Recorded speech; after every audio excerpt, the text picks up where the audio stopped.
সুধী দর্শক সবাইকে শুভেচ্ছা জানাচ্ছি। নিশ্চয়ই আপনারা অনেক অপেক্ষায় আছেন। গতকাল থেকে অনেকে আমার কাছে প্রশ্ন করেছেন যে কখন শুরু হবে, এবং আজকের এই দীর্ঘ অপেক্ষার পালা এই মাত্র শেষ হলো।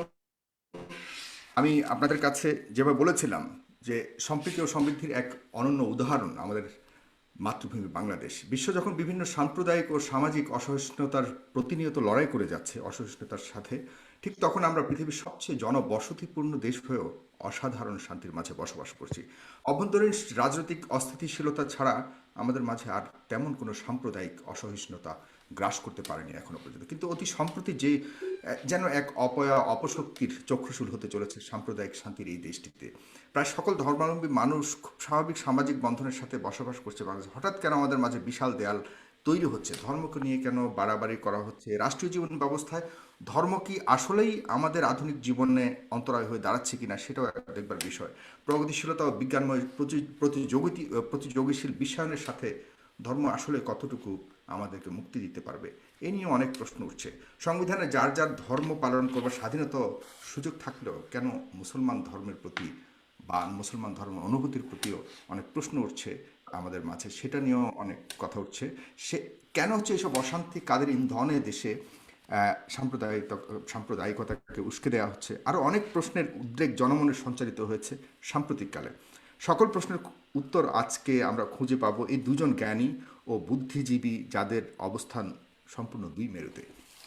চলুন পরিচয় করে দিচ্ছি। আপনারা এই দুজনকে ডেফিনেটলি চেনেন, জানেন। তারা দুজনই বিখ্যাত ব্যক্তিত্ব বাংলাদেশের। তারপর আমি বলছি যে আমার সাথে প্রথমে রয়েছেন প্রখ্যাত ব্যক্তিত্ব জনাব শাহরিয়ার কবির, মানবাধিকার কর্মী, লেখক এবং সাংবাদিক। এবং আপনারা অনেকে জানেন না হয়তো, তিনি প্রায় 70টি বই লিখেছেন বিভিন্ন বিষয়ের উপরে। একজন নামকরা লেখক বটে। আমি ওনার ব্যাপক ভক্ত। বিশেষ করে তাকে আমরা ঘাতক দালাল নির্মূল কমিটির অন্যতম রক্ষক হিসেবেও জানি। এরপরেই রয়েছেন প্রখ্যাত আলেম ও ইসলামিক চিন্তাবিদ, সম্মানিত পীর সাহেব জৈনপুরী, জনাব ডক্টর এনায়েতুল্লাহ আব্বাসী সাহেব।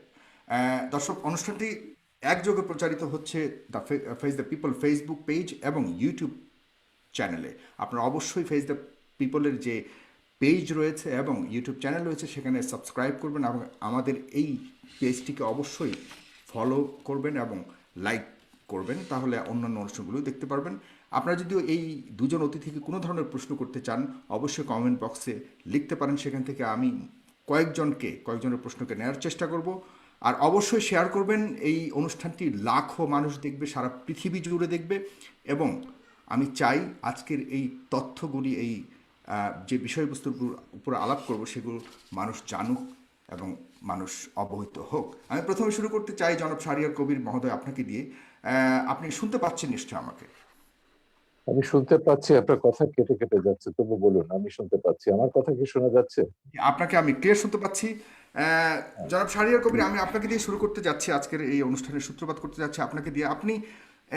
আমি আপনার কাছে ধর্মীয় বিষয় নিয়ে একটি প্রশ্ন করতে চাই যে ধর্মের কোন কোন বিষয়গুলোকে, বিশেষ করে মুসলমান ধর্মের কোন বিষয়গুলোকে আপনি মনে করেন যে স্বাভাবিক জীবন ব্যবস্থার সাথে সাংঘর্ষিক, এবং কেন সেটা মনে করছেন? আপনার কাছে এই প্রশ্নটা দিয়ে আমি শুরু করতে চাই, জনাব শাহরিয়ার কবির।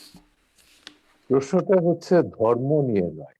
ধর্ম আপনি ইসলাম ধর্ম বলুন, খ্রিস্টান ধর্ম, ইহুদি ধর্ম, হিন্দু ধর্ম বা যে কোনো ধর্মই বলুন না কেন, ধর্ম যদি ধর্মের জায়গায় থাকে, আধ্যাত্মিকতার জায়গায় থাকে, এইটা নিয়ে আমাদের সভ্যতার, বিজ্ঞানের, রাষ্ট্র পরিচালনার কোনোই বিবাদ বিসংবাদ থাকতে পারে না। ধর্মকে যখনই আপনি রাজনীতিতে টেনে আনবেন, ধর্মের রাজনীতির ব্যাখ্যা দেবেন, তখনই ধর্মকে নিয়ে বিড়ম্বনা শুরু হয়, যেটা আমরা উপমহাদেশে জামাত ইসলামের প্রতিষ্ঠার পর থেকে দেখি। আবুল আলা মওদুদি এই যে পলিটিক্যাল ইসলাম বা রাজনৈতিক ইসলামের কনসেপ্টটা, এটা কিন্তু আদর্শগতভাবে এই উপমহাদেশে প্রচলন করেছেন জামাতের প্রতিষ্ঠাতা আবুল আলা মওদুদি। আর এটা ঠিক মওদুদির নিজস্ব মতবাদ নয়, এটা মিশরের হাসান আল বান্নার কাছ থেকে তিনি ধার করেছিলেন। একই সময়ে হাসান আল বান্না 1928 সালে মুসলিম ব্রাদারহুড বা ইখওয়ানুল মুসলিমিন প্রতিষ্ঠা করলেন মিশরে, আর মওদুদি 1941 সালে প্রতিষ্ঠা করলেন জামাত ইসলামী হিন্দ। এবং তখন তিনি রাজনৈতিক কারণে ব্রিটিশদের কাছ থেকে টাকা নিয়েছেন, ব্রিটিশদের সমর্থন করেছেন এবং স্বাধীনতা সংগ্রামের বিরোধিতা করেছেন, ব্রিটিশ বিরোধী স্বাধীনতা সংগ্রামের। এবং তার এই বক্তব্য ছিল যে মুসলমানরা যেখানে ধর্ম প্রচার করতে পারবে সেটাই তার দেশ, নিজস্ব মাতৃভূমি পিতৃভূমির কোনো কনসেপ্ট ইসলামে নেই। এবং তার তাফসিরুল কোরআনের যে তাফসির সেটা বহু খণ্ডে সেটা বেরিয়েছে। এবং সেইগুলো হচ্ছে আজকে যেটা হচ্ছে এটা শুধু আজকের না, পরবর্তীকালে আমরা দেখেছি 52 সাল থেকে শুরু করে এই ৭১ মুক্তিযুদ্ধ পর্যন্ত ধর্মের নামে হত্যা বলুন, সন্ত্রাস বলুন, নারী নির্যাতন বা মানবতা বিরোধী যেকোনো অপরাধকে মওদুদির ইসলাম যেটা বলি, ইসলামের যে বিকৃত ব্যাখ্যা তিনি দিয়েছেন, তিনি এগুলোকে বৈধতা দিয়েছেন। ৭১-এ ৩০ লক্ষ গণহত্যাকে তিনি বলেছেন না, এরা সব হচ্ছে যাদেরকে মারা হচ্ছে এরা সব কাফের। মুক্তিযোদ্ধাদের বলেছেন হিন্দুদের এদের, ভারতের এদের দুষ্কৃতকারী, ইসলামের দুশ্মন, পাকিস্তানের দুশ্মন, এদের হত্যা করা বৈধ। নারীদেরকে, আমাদের বাঙালি নারীদেরকে বলেছেন গনিমতের মাল, এদেরকে ভোগ করা যাবে। এইভাবে তিনি ৭১-এ গণহত্যা এবং নারীর ধর্ষণকে যেভাবে বৈধতা দিয়েছেন, এবং এই কারণে বঙ্গবন্ধু ৭২-এর সংবিধানে যখন রাষ্ট্রের ৪ মূলনীতি পাকিস্তানের মোহাম্মদ আলী জিন্নাহর সাম্প্রদায়িক বিজাতি তত্ত্বকে কবর দিয়ে যখন আমাদের সংবিধানটি পাশ করলেন, সেখানে রাষ্ট্রের ৪ মূলনীতি হিসেবে ধর্মনিরপেক্ষতা ছিল, অসাম্প্রদায়িক বাঙালি জাতীয়তাবাদ ছিল, কিন্তু এটা গ্যারান্টি ক্লজ হিসেবে তিনি বাংলাদেশের ধর্মের নামে রাজনীতি নিষিদ্ধ করেছিলেন। এবং তিনি ব্যাখ্যা দিয়ে বলেছিলেন যে পাকিস্তানের ২৪ বছরের শাসন, শোষণ, পীড়ন এগুলো সব ইসলামের দোহাই দিয়ে ধর্মের নামে এগুলো করা হয়েছে। ৭১-এ গণহত্যা এগুলো সবই ধর্মের নামে করা হয়েছে। তিনি বলেছেন ধর্ম অত্যন্ত পবিত্র বিষয়। ধর্মের নামে বাংলাদেশে যাতে আর কোনো এই ধরনের সন্ত্রাস, হত্যা, হিংসা, বিদ্বেষ, বিভাজন এটা না থাকে সেজন্য ধর্মকে রাজনীতি থেকে এবং রাষ্ট্র থেকে পৃথক রাখতে হবে। এটাই ছিল বঙ্গবন্ধু ধর্মনিরপেক্ষতার বোধ। এবং কেন তিনি ধর্মের নামে রাজনীতি নিষিদ্ধ করেছেন সেটা তিনি তার সেদিনের ভাষণে ৪ নভেম্বর ১৯৭২ সালে ভাষণে সেটা তিনি পরিষ্কার করেছিলেন সংবিধানটি গ্রহণ করবার সময়। এবং এটাও বলেছিলেন এই সংবিধান লেখা হচ্ছে ৩০ লক্ষ শহীদের রক্ত দিয়ে। এবং আমি চাই যে আগামী প্রজন্ম, পরবর্তী প্রজন্ম এই সংবিধানের মর্যাদা রক্ষা করবে, রাষ্ট্রের চালমনীতিকে রক্ষা করবে। কিন্তু দুর্ভাগ্যের বিষয় হলো যে বঙ্গবন্ধুকে নৃশংসভাবে হত্যা করা হলো ৭৫-এ। কেন হত্যা করা? কারণ বঙ্গবন্ধুকে হত্যা না করলে ওই যে পাকিস্তানের সাম্প্রদায়িক মৌলবাদী রাজনীতি তাকে বাংলাদেশে ফিরিয়ে আনা যেত না। বঙ্গবন্ধুকে হত্যা না করলে তিনি যুদ্ধাপরাধীদের বিচার শুরু করেছিলেন, সেটা বন্ধ করা যেত না। বঙ্গবন্ধুকে হত্যা না করলে ৭১-এর পরাজয়ের প্রতিশোধ নেওয়া যেত না। সেই ৭১-এর পরাজিত শক্তি, সাম্প্রদায়িক মৌলবাদী অপশক্তি বঙ্গবন্ধুকে হত্যার জন্য দায়ী। এবং তারপরে আমরা দেখলাম সংবিধান থেকে মুক্তিযুদ্ধের ইতিহাস, চেতনা, অসাম্প্রদায়িক মূল্যবোধগুলো সব মুছে ফেলা হলো। এটা তথাকথিত ইসলামীকরণ বা পাকিস্তানিকরণ করা হলো আমাদের সমাজ এবং রাজনীতির।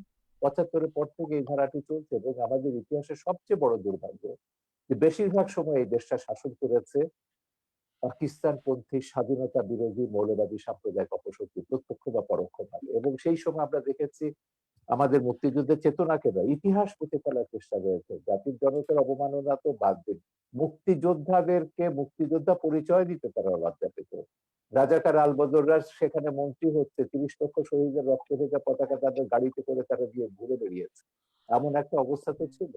তো সেইখানে আমি মনে করি আমাদের যে আন্দোলনটা, শহীদ জননী জাহানারা ইমামের আন্দোলন নেতৃত্বে যে আন্দোলনটা আমরা শুরু করেছিলাম, একটা তো ছিল যুদ্ধাপরাধীদের বিচার, মূল দাবিটা ছিল বঙ্গবন্ধুর সংবিধানকে, মুক্তিযুদ্ধের চেতনার অসাম্প্রদায়িক কল্যাণ রাষ্ট্র গঠনের যে দিক নির্দেশনা, সেই সংবিধানকে ফিরিয়ে আনা এবং সেইভাবে আমাদের রাষ্ট্র পরিচালনা করা। সমাজ এবং রাষ্ট্রের সবকিছু, শিক্ষানীতি, সংস্কৃতি নীতি, নারী নীতি, পররাষ্ট্র নীতি, রাষ্ট্রের সমস্ত নীতি এগুলো পরিচালিত হবে সেই মুক্তিযুদ্ধের চেতনার আলোকে, যে দিক নির্দেশনা বঙ্গবন্ধু সংবিধানে দিয়েছেন। কিন্তু দুর্ভাগ্যের বিষয় সেখানে আমরা এখনো পৌঁছতে পারিনি। এখনো ধর্মের নামে রাজনীতি চলছে।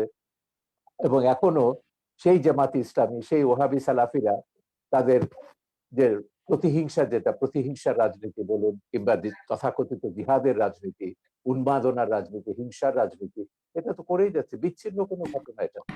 শাহরিয়ার বাংলাদেশে কবির, আপনি আমাদের বর্তমান যে চলমান আলেম সমাজের যে দৃষ্টিভঙ্গি, সেটাকে আপনি কিভাবে বিচার করছেন? এক কথা যদি বলেন তাহলে এরপরে আমি যাচ্ছি আমি ডক্টর আমি এদেরকে মোটেই আলেম সমাজ বলবো না।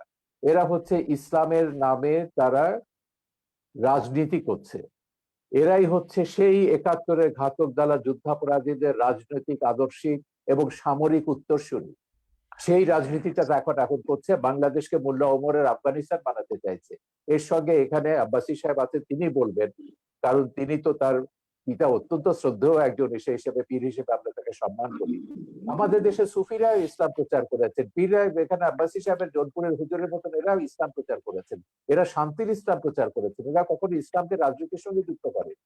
আমি হযরত জালালউদ্দিন রুমির উপর দুটো ডকুমেন্টারি ছবি বানিয়েছি, যে জালালউদ্দিন রুমির মুরিদ হচ্ছেন আমাদের হযরত শাহজালাল। তো এরা তো ইসলাম সারা পৃথিবীতে, এই ওহাবিরা ইসলাম প্রচার করে, বরং ওহাবিরা কি করেছে, ইসলামকে একটা সন্ত্রাসের ধর্ম হিসেবে পশ্চিমে চিত্রিত করেছে। ইসলাম ব্যাশিং যেটা আছে পশ্চিমে আপনারা দেখছেন, এটা তো জন্য দায়ী হচ্ছে ওহাবি সালাফি, এরা এই মহদুদিবাদী বাংলাদেশে তারা। সুতরাং এরা যেটা করছে এটার সঙ্গে ইসলামের ধর্মের লেশমাত্র সম্পর্ক নেই। এটা হচ্ছে শেখ হাসিনা সরকারকে ক্ষমতা থেকে উচ্ছেদ করে এখানে মোল্লা ওমরের আফগানিস্তান বা জিয়াউল হকের পাকিস্তান বানাতে হবে।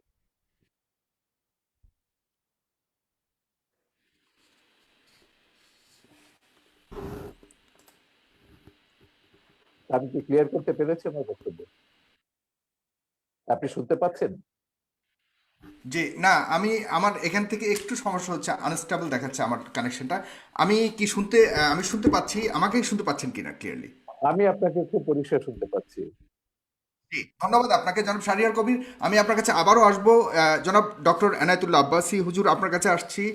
আপনি তো শুনলেন এতক্ষণ জনাব শাহরিয়ার কবিরের অনেক কথা, কিন্তু আপনার কাছে আমি এডিশনালি আরেকটি প্রশ্ন করতে চাচ্ছি। সেটা হলো যে আহ, আপনার পৃথিবী যেখানে বিজ্ঞান ভিত্তিক, প্রমাণিত বিজ্ঞান ভিত্তিক রাষ্ট্র, অ্যাডভান্সড টেকনোলজিক্যাল লাইফস্টাইলের উপরে উল্কা গতিতে ধাবিত হচ্ছে, উল্কা গতিতে আমি বলবো, সেখানে আপনারা 1400 বছর আগের নাজিল হওয়া পবিত্র ধর্মগ্রন্থ অনুযায়ী চলতে চাওয়াটাকে কতটুকু যুক্তিযুক্ত মনে করেন, এবং অন্যকে চলার জন্য আহ্বান করাটাকে কতটুকু সাপোর্টিভ বা কতটুকু জাস্টিফাইড মনে করেন? সে প্রশ্নটা আপনার কাছে রেখে যাচ্ছে, এবং যারা ফারিয়ার কবি অনেক প্রশ্ন উঠে যাচ্ছে সেটা বলুন। Thank you. আলহামদুলিল্লাহ ওয়াহদা والصلاة والسلام على محمد صلى الله عليه وسلم الذي من لا نبي بعده। ধন্যবাদ সাগর সাহেবকে, ধন্যবাদ আজকের সম্মানিত অতিথিকে, এবং দেশ ও দেশের বাইরে যারা আজকের প্রোগ্রামটি দেখছেন তাদের সকলকে। শাহরিয়ার কবির সাহেব তার বক্তব্যে বুঝালেন ইসলামের প্রতি তার যথেষ্ট শ্রদ্ধা আছে। এ থেকে স্পষ্ট বোঝা যায় যে ইসলাম সম্পর্কে তার শ্রদ্ধা থাকলেও ইসলাম সম্পর্কে তার মৌলিক জ্ঞান অভাব রয়েছে। তার প্রথমটি হচ্ছে যে ইসলামী রাজনীতির ক্ষেত্রে তিনি আবুল আলা মওদুদীকে টেনে আনলেন, অথচ বাংলাদেশের শতকরা ৮০ জন ওলামায়ে কেরামি আবুল আলা মওদুদীর বিরোধিতা করে থাকেন। আর সবচেয়ে বড় কথা, আবুল আলা মওদুদী ইসলামী রাজনীতির সূচনা উপমহাদেশে করেননি। উপমহাদেশে ইসলামী রাজনীতির সূচনা করেছেন শাহ ওলিউল্লাহ মুহাদ্দিস দেহলভী রহমতুল্লাহি আলাইহি, আবুল আলা মওদুদীরও কয়েক শত বছর আগে। পরবর্তীতে তার ধারাবাহিকতায় ওলামায়ে দেওবন্দের মাধ্যমে ইসলামী রাজনীতির প্রসার ও প্রচার ব্যাপকভাবে ঘটেছিল, এবং উলামায়ে দেওবন্দ ইসলামী রাজনীতির চেতনাতে উদ্বুদ্ধ হয়েই ব্রিটিশ খেদা আন্দোলন করেছিল। সবচেয়ে দুঃখজনক বিষয়, আমাদের দেশের বুদ্ধিজীবীগণ ইসলামকে বিভিন্ন নামে অভিহিত করে থাকেন। কেউ বলেন রেডিক্যাল ইসলাম, কেউ বলেন মডারেট ইসলাম। ইসলামকে বিভক্ত করার কোনো অথরিটি কোনো মানুষের নেই। যদি কেউ ইসলামের লেবাস ধারণ করে ইসলামের অপব্যাখ্যা করে, সেটার দায় তার নিজের, সেটার দায় ইসলামের হবে না। দেখার বিষয় কোরআন সুন্নাতে রাষ্ট্র ব্যবস্থা বা রাজনীতির কথা আছে কিনা, সেটা দেখার বিষয়। তারপর আমরা দেখবো সেটার কে অপব্যাখ্যা করছে, কে সঠিক ব্যাখ্যা করছে। আল্লাহর হাবিব মোহাম্মদ সাল্লাল্লাহু আলাইহি ওয়াসাল্লাম ১,৫০০ বছর আগে আল্লাহর পক্ষ থেকে আমাদেরকে যে দিন ইসলাম দিয়েছেন, সেটা নিছক প্রথা সর্বস্ব কোনো ধর্ম নয়, সেটা পূর্ণাঙ্গ জীবন বিধান। এবং সেই জীবন বিধানের মধ্যে আল্লাহ রাসূল সাল্লাল্লাহু আলাইহি সাল্লাম মুসলিম জীবন কি রকম হবে, তার ব্যক্তি জীবন, তার সমাজ জীবন, তার রাষ্ট্রীয় জীবন কি রকম হবে, তার সুস্পষ্ট ব্যাখ্যা আল্লাহর পক্ষ থেকে দিয়েছেন। কোরআন কারীমের মধ্যে আল্লাহ পাক স্পষ্ট বলেছেন, وعد الله الذين آمنوا منكم وعملوا الصالحات ليستخلفنهم في الأرض كما استخلف الذين من قبلهم وليمكنن لهم دينهم الذي ارتضى لهم। সুস্পষ্টভাবে আয়াতে সকল মুফাসসির একমত, আল্লাহ পাক মুসলিম স্টেটে খেলাফত প্রতিষ্ঠার কথা বলেছেন। যারা ইমানদার, ন্যাক আমল করবে, আল্লাহ পাক তাদের সাথে ওয়াদাবদ্ধ। তারা যদি ইমানের উপর অটল অবিচল থাকে, ন্যাক আমল করে, আল্লাহ পাক তাদেরকে খেলাফতের দায়িত্ব দিবেন। আল্লাহ তাআলা সূরা হজ্জে বলেছেন, আল্লাযীনা ইম্মাক্কান্নাহুম ফিল আরদি আকামুস সালাতা ওয়া আতাউয যাকাত ওয়া আমারু বিল মা'রুফি ওয়া নাহাউ আনিল মুনকার ওয়ালিল্লাহি আকিবাতুল উমুর। যদি আমি মুহাম্মদ সাল্লাল্লাহু আলাইহি সাল্লামের ঈমানদার উম্মতকে রাষ্ট্র ক্ষমতা দান করি, তারা রাষ্ট্রীয়ভাবে তারা নামাজ কায়েম করবে, জাকাত আদায় করবে, সৎ কাজে আদেশ করবে, অসৎ কাজে বাধা দিবে। এটা সুস্পষ্টভাবে ইসলামী রাষ্ট্র ব্যবস্থা ও রাজনীতির কথাই বলা হয়েছে কোরআন কারিমে। সহিহ মুসলিম, সৌদি আরবের ছাপ, 2445 নম্বর হাদিস, আল্লাহ রসুল সাল্লাল্লাহু আলাইহি ওয়াসাল্লাম ইরশাদ করেছেন, কানা বানু ইসরাঈল তাসুসুহুমুল আম্বিয়া কুল্লামা হালাকা নাবিয়্যুন খালাফাহু নবী ওয়া ইন্নাহু লা নাবিয়্যা বা'দি ফাসায়াকুনু খুলাফা। বনী ইসরায়েলের নবীগণ রাজনৈতিক নেতৃত্ব দিতেন। শুধু ইসলামী আল্লাহ রাজনীতি দিয়েছেন তা নয়, পূর্বের যত নবী এসেছেন বনী ইসরায়েলে, হযরত দাউদ, হযরত সুলাইমান, এই জন্য ওল্ড টেস্টামেন্ট বাইবেল, পুরনো বাইবেলে আমরা দেখতে পাই হযরত দাউদকে বলা হয়েছে কিং ডেভিড, কারণ তিনি রাজা ছিলেন, তিনি আল্লাহর বিধান মোতাবেক রাষ্ট্র পরিচালনা করতেন। বনী ইসরায়েলের নবীগণ রাজনৈতিক নেতৃত্ব দিতেন। যখন একজন নবী ইন্তেকাল করতেন, আরেকজন নবী সেই দায়িত্ব নিত। আল্লাহ রাসূল সাল্লাল্লাহু আলাইহি ওয়াসাল্লাম বলেছেন, কিন্তু আমি মুহাম্মদ সাল্লাল্লাহু আলাইহি সাল্লাম আল্লাহর সর্বশেষ নবী ও রাসূল, আমার পরে কোনো নবী নাই, কিয়ামত পর্যন্ত কোনো নবী আসবে না। আমার উম্মতের মধ্যে যারা খলিফা, তারা আমার উম্মতের রাজনৈতিক নেতৃত্ব দিবে। এভাবে কোরআন কারীমের অসংখ্য আয়াত এবং সহিহ হাদিস থেকে কথা সুস্পষ্টভাবে প্রমাণিত যে ইসলামী রাষ্ট্র ব্যবস্থা ও ইসলামী রাজনীতির সুস্পষ্ট কনসেপশন কোরআন ও হাদিসের মধ্যে আছে।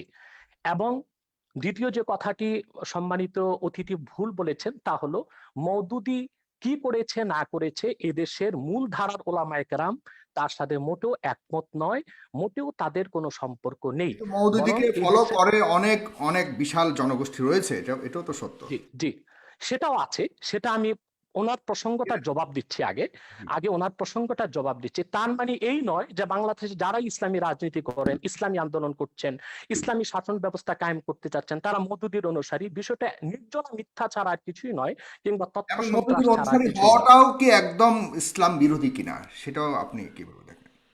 দেখুন, আমি সহ ওলামায়ে কেরাম এবং বাংলাদেশে যারা পীরি মুরিদের সাথে সম্পর্কিত, আমাদের সাথে আবুল আলা মওদুদির আকীদাগত যথেষ্ট পার্থক্য আছে। এখন মওদুদির অনুসারী যারা, বিষয়টা তাদেরকেই প্রশ্ন করা উচিত। আমাদের সাথে তো তাদের যথেষ্ট আকীদাগত এবং মুসলমানের মধ্যে এত তরিকাগত অনুসারী থাকবে কেন পার্থ- হুজুর?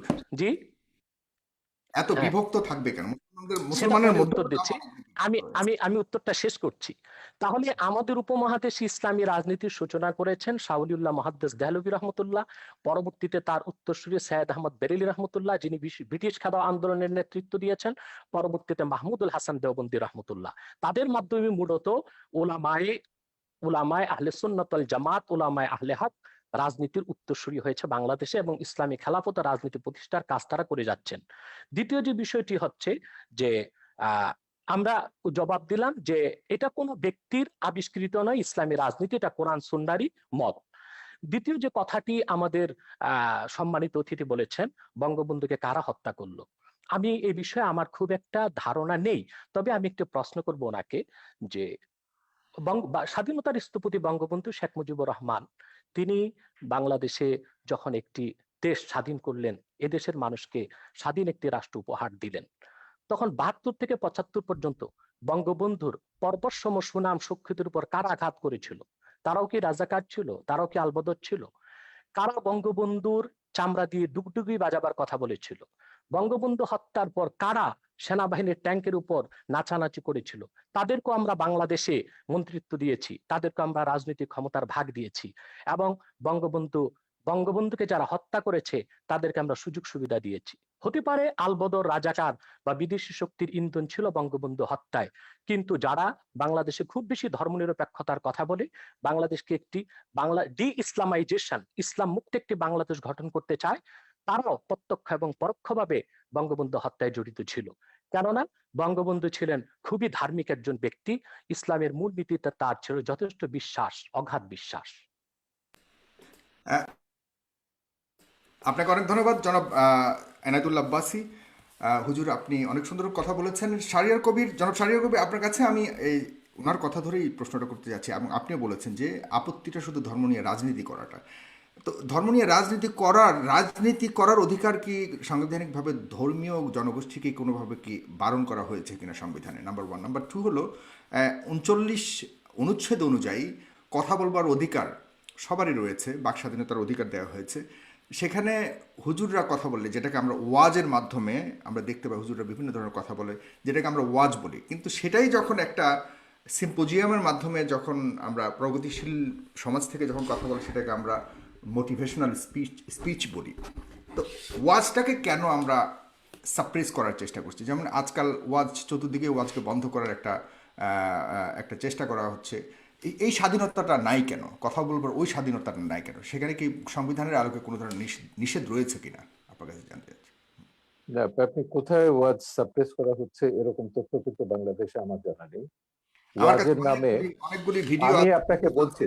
জি। আপনাকে বলছি ওয়াজের নামে আপনি যদি সংবিধানের উপর আঘাত করেন, বাংলাদেশের মূল চেতনার উপর আঘাত করেন, যে কারণে বাংলাদেশ রাষ্ট্রটি তৈরি হয়েছে, যেটাকে আমরা মুক্তিযুদ্ধের চেতনা বলি, রাষ্ট্রের 4 মূলনীতিতে যেটা প্রতিফলিত হয়েছে, ওয়াজের নামে আপনি যদি ভিন্ন ধর্ম, ভিন্ন মত, ভিন্ন জীবনধারায় বিশ্বাসীদের প্রতি ঘৃণা বিদ্বেষ প্রচার করেন, সন্ত্রাসী বক্তব্য রাখেন এবং প্রতিহিংসামূলক বক্তব্য রাখেন, তখনই সেটা আর ওয়াজ হয় না, সেটা একটা রাজনৈতিক হিসেবে মতলববাজিতে পরিণত হয়।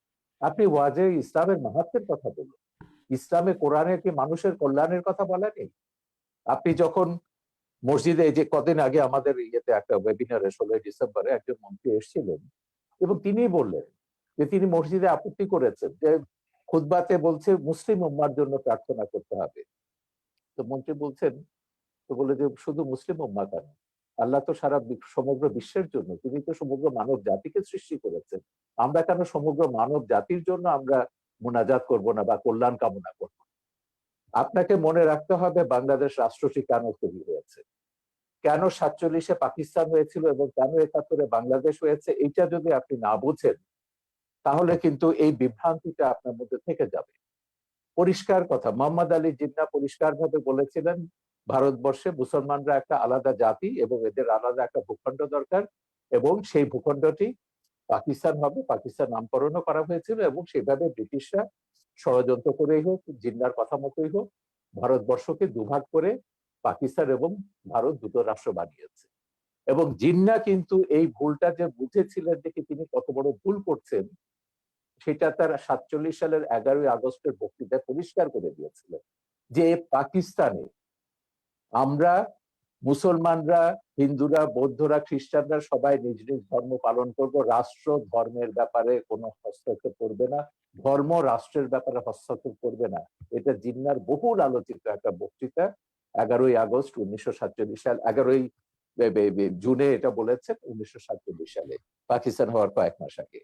কিন্তু তখন এই মওদুদি এবং অন্য ইসলামপন্থীরা তারা বললেন যে কি না, পাকিস্তান হয়েছে ইসলামী ব্যবস্থার জন্য, এবং তারা সেখানে ইসলামী শাসন ব্যবস্থা 1900 মৃত্যুর পরে, জিন্নাহর মৃত্যুর পর তারা অবজেক্টিভ রেজলিউশন যেটা পাশ করলেন সেটা বললেন যে পাকিস্তান হবে একটা ইসলামী হুকুমত।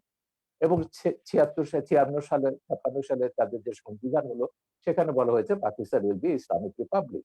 এখন এই ইসলামিক রিপাবলিকটি কি করেছে, ভাষা আন্দোলন থেকে শুরু করে 71 পর্যন্ত, মুক্তিযুদ্ধ কিন্তু পর্যন্ত ব্রিটিশরাই তো আমাদের যাবতীয় ইসলামের ধর্মীয় ভিত্তিতে ওই দেশটাকে বিভক্ত করেছিল। জনাব শাহরিয়ার কবির, হ্যাঁ, হ্যাঁ, ব্রিটিশরা তৎকালীন ধর্মের সময় সাগর অনেক সাহেব, সভ্য জাতি। সাগর আমাকে সাহেব, শেষ করতে দিন। আব্বাসী সাহেব, আমার বক্তব্য শেষ হলে আপনি বলুন, আপনার বক্তব্যের কি মাঝখানে আমি বলবো? কোনো কথা বলি না।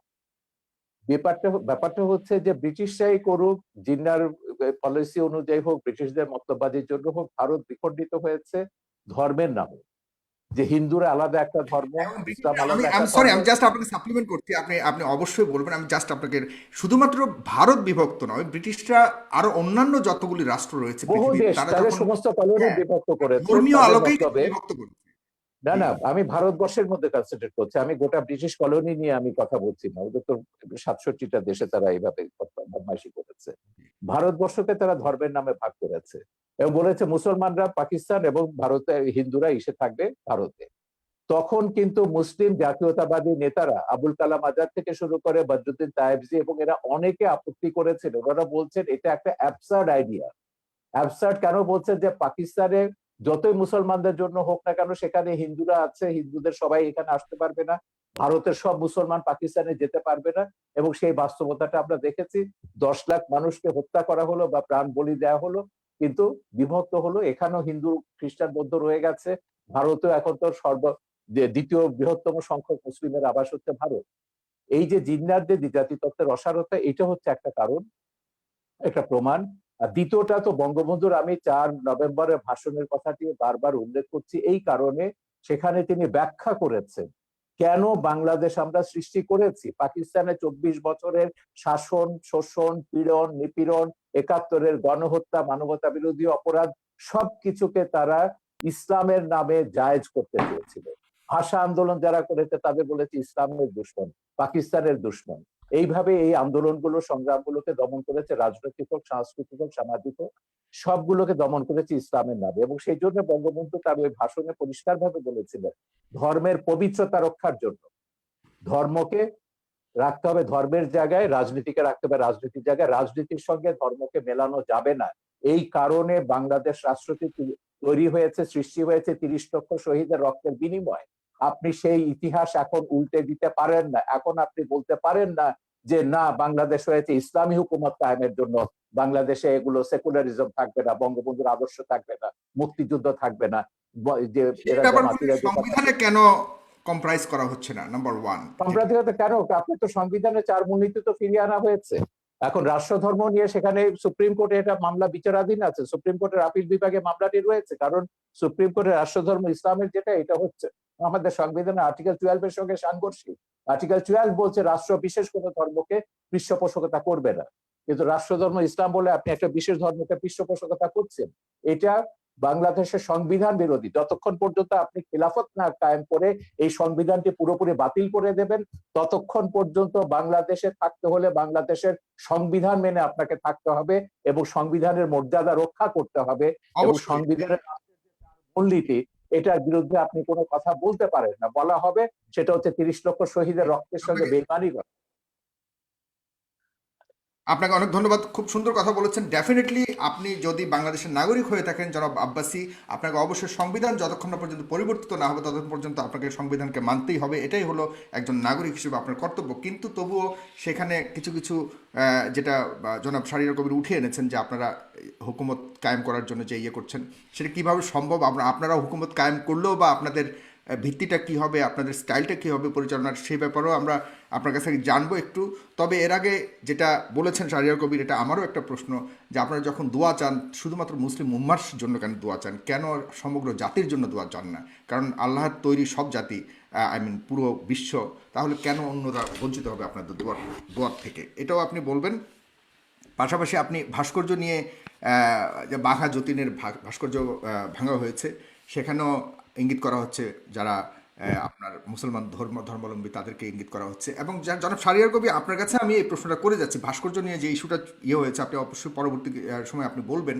সেখানে আবার দেখা যাচ্ছে যে আওয়ামী সমর্থিত কয়েকজন আওয়ামী নেতাকেও গ্রেফতার করা হয়েছে সন্দেহমূলকভাবে। সেখানে আমরা বুঝতে পারছি অনেকে এটা বলতে চাচ্ছে যে শুধুমাত্র একটা প্রি প্ল্যান্ড একটা ঘটনা ঘটিয়ে এই আমাদের আলেম সমাজকে আপনার আটকানোর জন্য বা আলেম সমাজকে নিন্দা করানোর জন্য, আলেম সমাজকে দোষারোপ করার জন্য এই অপচেষ্টা করা হচ্ছে। এটাকেও আপনি কিভাবে দেখেন? আমি ডক্টর এনায়েতুল্লাহ আব্বাসী আপনার কাছে যাচ্ছি আপনার পরে। ধন্যবাদ সাগর সাহেব। প্রথম কথা হচ্ছে, আমাদের শাহরিয়ার কবির সাহেব যে কথা বলেছেন যে দেশ বিভক্তি নিয়ে প্রশ্ন এসেছে যে জিন্না ভুল করেছিল ধর্মের ভিত্তিতে দেশ ভাগের তত্ত্ব দিয়ে। মূলত বাংলাদেশ স্বাধীনতার মূল সূচনা আমরা দেখতে পাই 2 নেশন থিওরি বা দ্বিজাতি তত্ত্ব। যে অংশে মুসলিম সংখ্যা বেশি সে দেশটি পাকিস্তান হবে, যে অংশে হিন্দু বেশি সে অংশটি হিন্দুস্তান হবে। জিন্নার রাজনীতিতে অনেক ভুল ত্রুটি ছিল, আর জিন্না নিজেও একজন প্রকৃত মুসলিম ছিলেন না, অনেকটাই ওয়েস্টার্ন ধ্যান ধারণায় বিশ্বাসী ছিল জিন্না। সে সময় ওলামায়ে কেরাম রাজনৈতিক প্রজ্ঞার কারণেই তাকে নেতৃত্বে এনেছিল। মূলত ইসলামের কোনো বিষয়ে ব্যাখ্যা দেবার কোনো অধিকার জিন্নার ছিল না। তো জিন্নার কোনো ভুল বক্তব্যকে আমরা সমর্থন করি না। ভাষা আন্দোলনে জিন্না যে কাজ করেছিলেন সেটা ইসলামের পক্ষে কোনো কাজ করেনি। সব ভাষাই আল্লাহ তাআলা সৃষ্টি, অতএব বাংলা ভাষার বিরোধিতা করে জিন্না চরম ভুল করেছিলেন। সে যাই হোক, দ্বিজাতি তত্ত্বের ভিত্তিতে দেশ ভাগ হয়েছে। বাংলাদেশে মুসলিম সংখ্যা বেশি ছিল বলে এটা পাকিস্তানের অংশ হয়েছে, এবং পাকিস্তানিদের জুলুম, নির্যাতন, নিপীড়নের কারণে বঙ্গবন্ধুর নেতৃত্বে 71 সালে বাংলাদেশ স্বাধীন হয়েছে। যদি এটা ভারতের অংশ হতো তাহলে ভারতে কোনোদিনও বাংলাদেশ স্বাধীন হতো বলে বিশ্বাস করা যায় না। আর যদি অখণ্ড ভারতের তত্ত্বে আমরা বিশ্বাস করি তাহলে সেক্ষেত্রে মুসলমান কতটুকু লাভবান হতো তা দেখতে হলে চাক্ষুষ আমরা ভারতকে দেখতে পাই। সেখানে দ্বিতীয় বৃহত্তম মুসলিম জাতি থাকার পরও সেখানে চাকরি বাকরিতে মুসলমান কোনো সুবিধা পাচ্ছে না। ভারতকে ধর্মনিরপেক্ষ রাষ্ট্র বলা হয়, কিন্তু তাদের ধর্মনিরপেক্ষতা হচ্ছে ওই যে কাজীর বলদ কিতাবে, বাস্তবে নেই সেই অবস্থা। ধর্মনিরপেক্ষতার নামে উগ্র হিন্দুত্ববাদকে তারা চাপিয়ে দিয়েছে। বাবরি মসজিদকে ভেঙ্গে খান খান করে দিয়েছে। সেখানে কংগ্রেস যারা ধর্মনিরপেক্ষতার কথা বলে থাকে, তারাও বাবরি মসজিদের স্থানে রাম মন্দির নির্মাণের জন্য 11টি রূপার ইট পাঠিয়েছে। অতএব যদি অখণ্ড ভারতের সূত্রে আমরা বিশ্বাসী হতাম, আমরা খুব লাভবান হতাম না এবং বাংলাদেশ স্বাধীন হবার কোনো সম্ভাবনাই থাকতো না।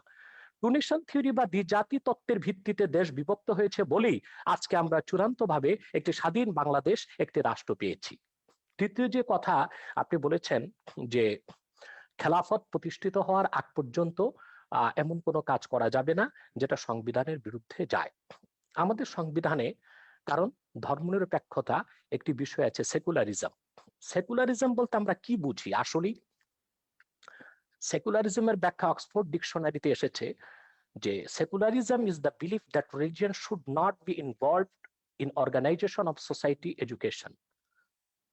সেকুলারিজম এমন একটি জিনিস যেটা রাষ্ট্রের কোনো সংস্থা, শিক্ষা বা রাষ্ট্রের কোনো জরুরি কোনো সংস্থা, কোনো ডিপার্টমেন্টে এর কোনো সংশ্লিষ্টতা থাকবে না। এটা একটি অসম্ভব বিষয়। বাংলাদেশও ধর্ম মন্ত্রণালয় আছে, অতএব এটি একটি রাষ্ট্রীয় সংস্থা। সেখানে ইসলাম ধর্মের পক্ষে কাজ করা হচ্ছে, অন্যান্য ধর্মের অধিকারও সংরক্ষণ করা হচ্ছে। শিক্ষা ব্যবস্থা আমাদের দেশে কম করে হলেও ইসলামী অনেক কিছু আছে।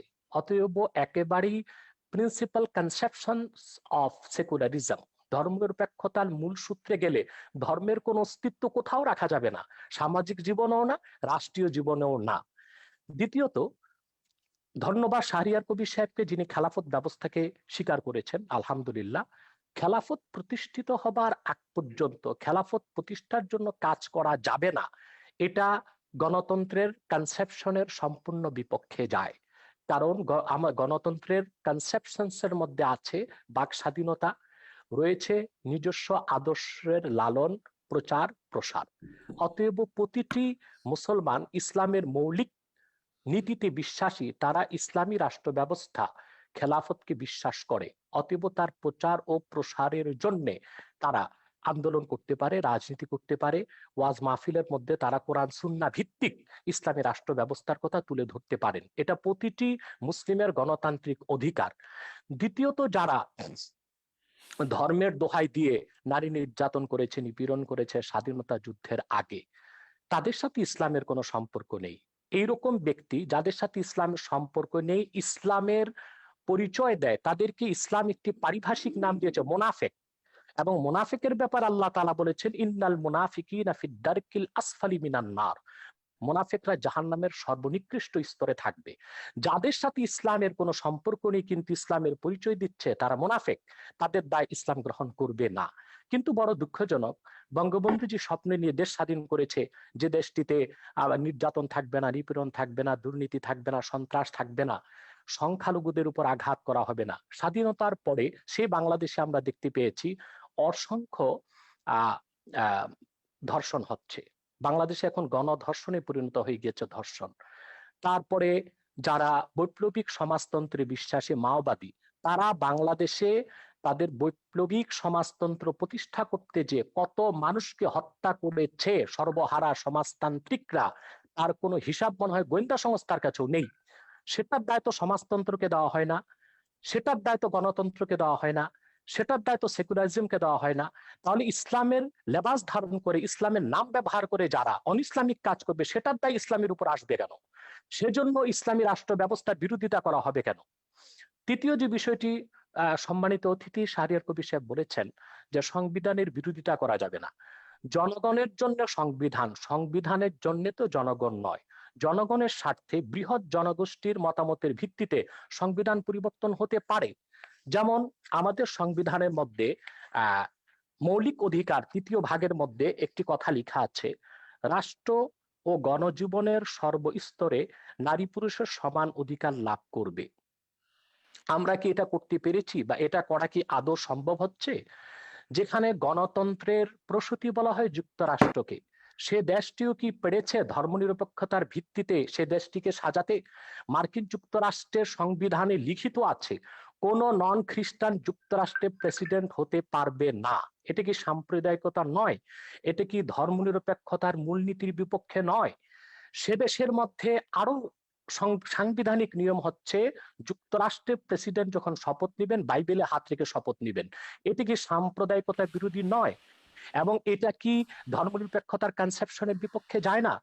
ধর্মনিরপেক্ষতার যে তত্ত্ব পৃথিবীব্যাপী ছড়ানো হয়েছে তার একমাত্র উদ্দেশ্য হচ্ছে ইসলামের রাজনৈতিক উত্থানকে ঠেকানো, যা আমরা দেখতে পাই পূর্বের একটি ভার্চুয়াল কনফারেন্সে আমি বলেছিলাম ডক্টর হ্যান্টিংটনের দ্য ক্ল্যাশ অফ সিভিলাইজেশনে যে কথাটি স্পষ্ট হয়ে গিয়েছে। সে সেখানে লিখেছে 57টি মুসলিম রাষ্ট্রের রাজনৈতিক ইসলামী রাজনীতির উত্থানকে ঠেকাতে হলে জি ধর্মনিরপেক্ষতাকে চাপিয়ে দিতে হবে। জি,